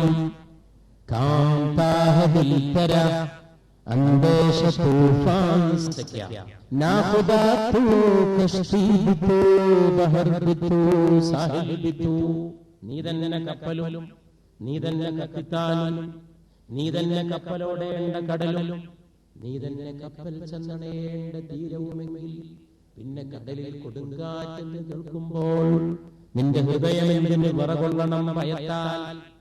ഒന്നിനും പേടിക്കേണ്ട കാര്യമില്ല. നമ്മൾ നമ്മുടെ ജീവിതത്തെ മരിക്കണം. ആഹ് കിസ്കി ജസ്തുജു ആവാര രഖത്തി ഹൈ തുജേ, ആഹ് കിസ്കി ജസ്തുജു ആവാര രഖത്തി ഹൈ തുജേ, രാഹ തൂ രഹ്റൂബ് തൂ രഹ്ബർ ബിതൂ മൻസിൽ ബിതൂ. ആരെ തേടിയാണ് നീ കാത്തു നിൽക്കുന്നത്? ആര് വരുമെന്ന് വിചാരിച്ചാണ് നീ പ്രതീക്ഷിക്കുന്നത്? വഴി കാണിക്കാൻ നീ തന്നെ വഴി, നീ തന്നെ വഴിയാത്രികൻ, നീ തന്നെ വഴികാട്ടി, നീ തന്നെ ലക്ഷ്യസ്ഥാനം. ഏകനായിട്ടുള്ള ഒരു ദൈവത്തിന്റെ അടിമകളും ദാസന്മാരും എന്ന നിലയിൽ മനുഷ്യന്മാരെല്ലാവരും സമന്മാരും, എല്ലാവരും ഒന്നിച്ച് പാർക്കേണ്ടവരും ഒന്നിച്ച് അകത്തൊരു വെളിച്ചം കൊണ്ടു നടക്കുന്നവരുമാണ്. ആ വെളിച്ചമാണ് ധനം. അതുണ്ടെങ്കിൽ പിഴക്കൂല, അത് നമ്മെ വഴി നടത്തും, അത് നമ്മെ ഇരുട്ടത്ത് നന്മയുടെ നെറുദീപമായി നമുക്ക് വെളിച്ചം കാണിച്ചു കൊണ്ടിരിക്കും. അതാണ് പറയുന്നത്,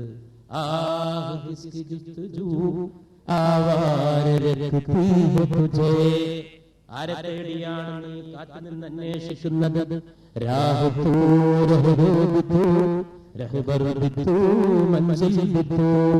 നീ തന്നെ വഴി, നീ തന്നെ വഴികാട്ടി, നീ തന്നെ വഴിയാത്രികൻ, നീ തന്നെ ലക്ഷ്യസ്ഥാനം.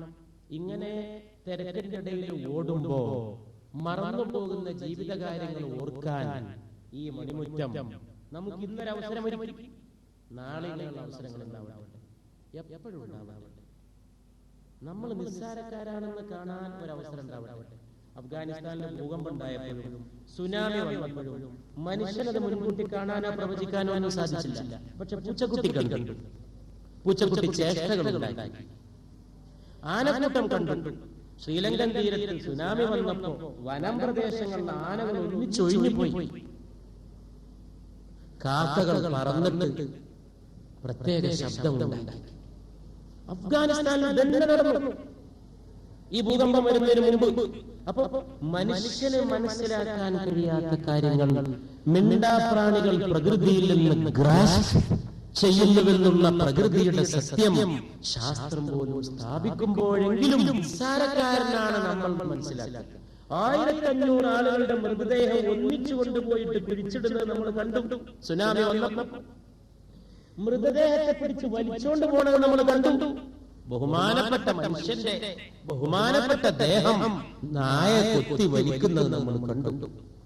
ഈ ഭൂമിയിലെ ഓട്ടപ്പാച്ചിലുകൾ, ഈ ഭൂമിയിലെ ഭൗതിക പ്രമത്തതയ്ക്ക് വേണ്ടിയുള്ള സ്വപ്നാടനങ്ങളും വെടിഞ്ഞ് നന്മയുടെ ഒരു ലോകം പ്രപഞ്ചമാകുന്ന ഈ ഭവനത്തിൽ എല്ലാരും കൂടി തീർത്ത് ശാന്തി സൗഖ്യത്തിൽ പാർക്കാൻ നമുക്ക് സാധിക്കണം.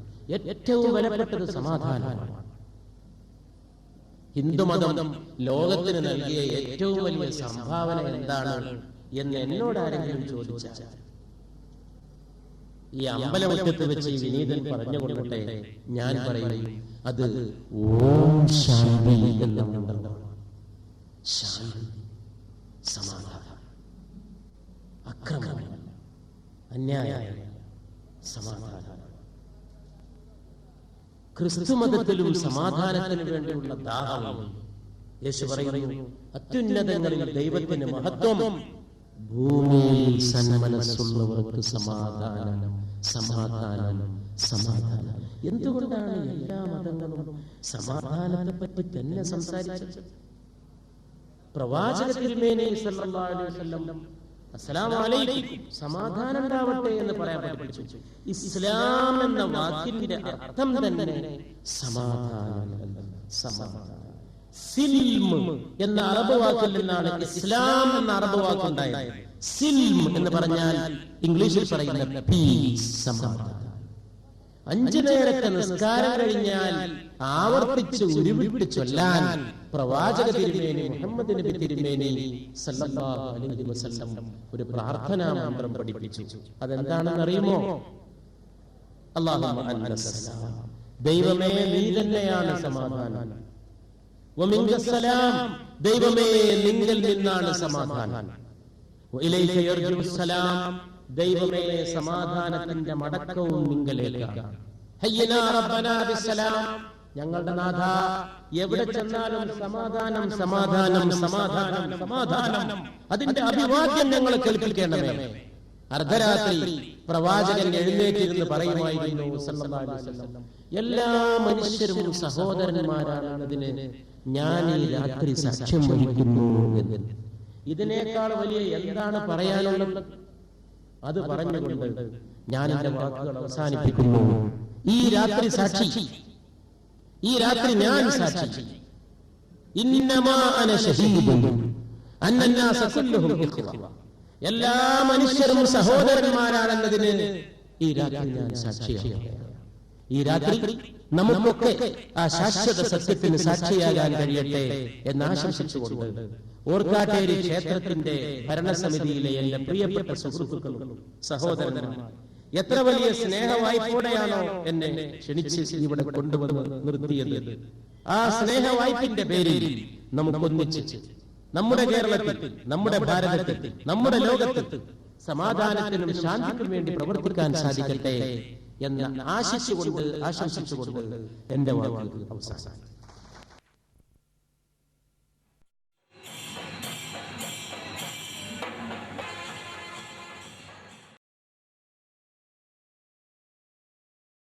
മാനവം audio visuals, Iqbal avenue, Calicut 4.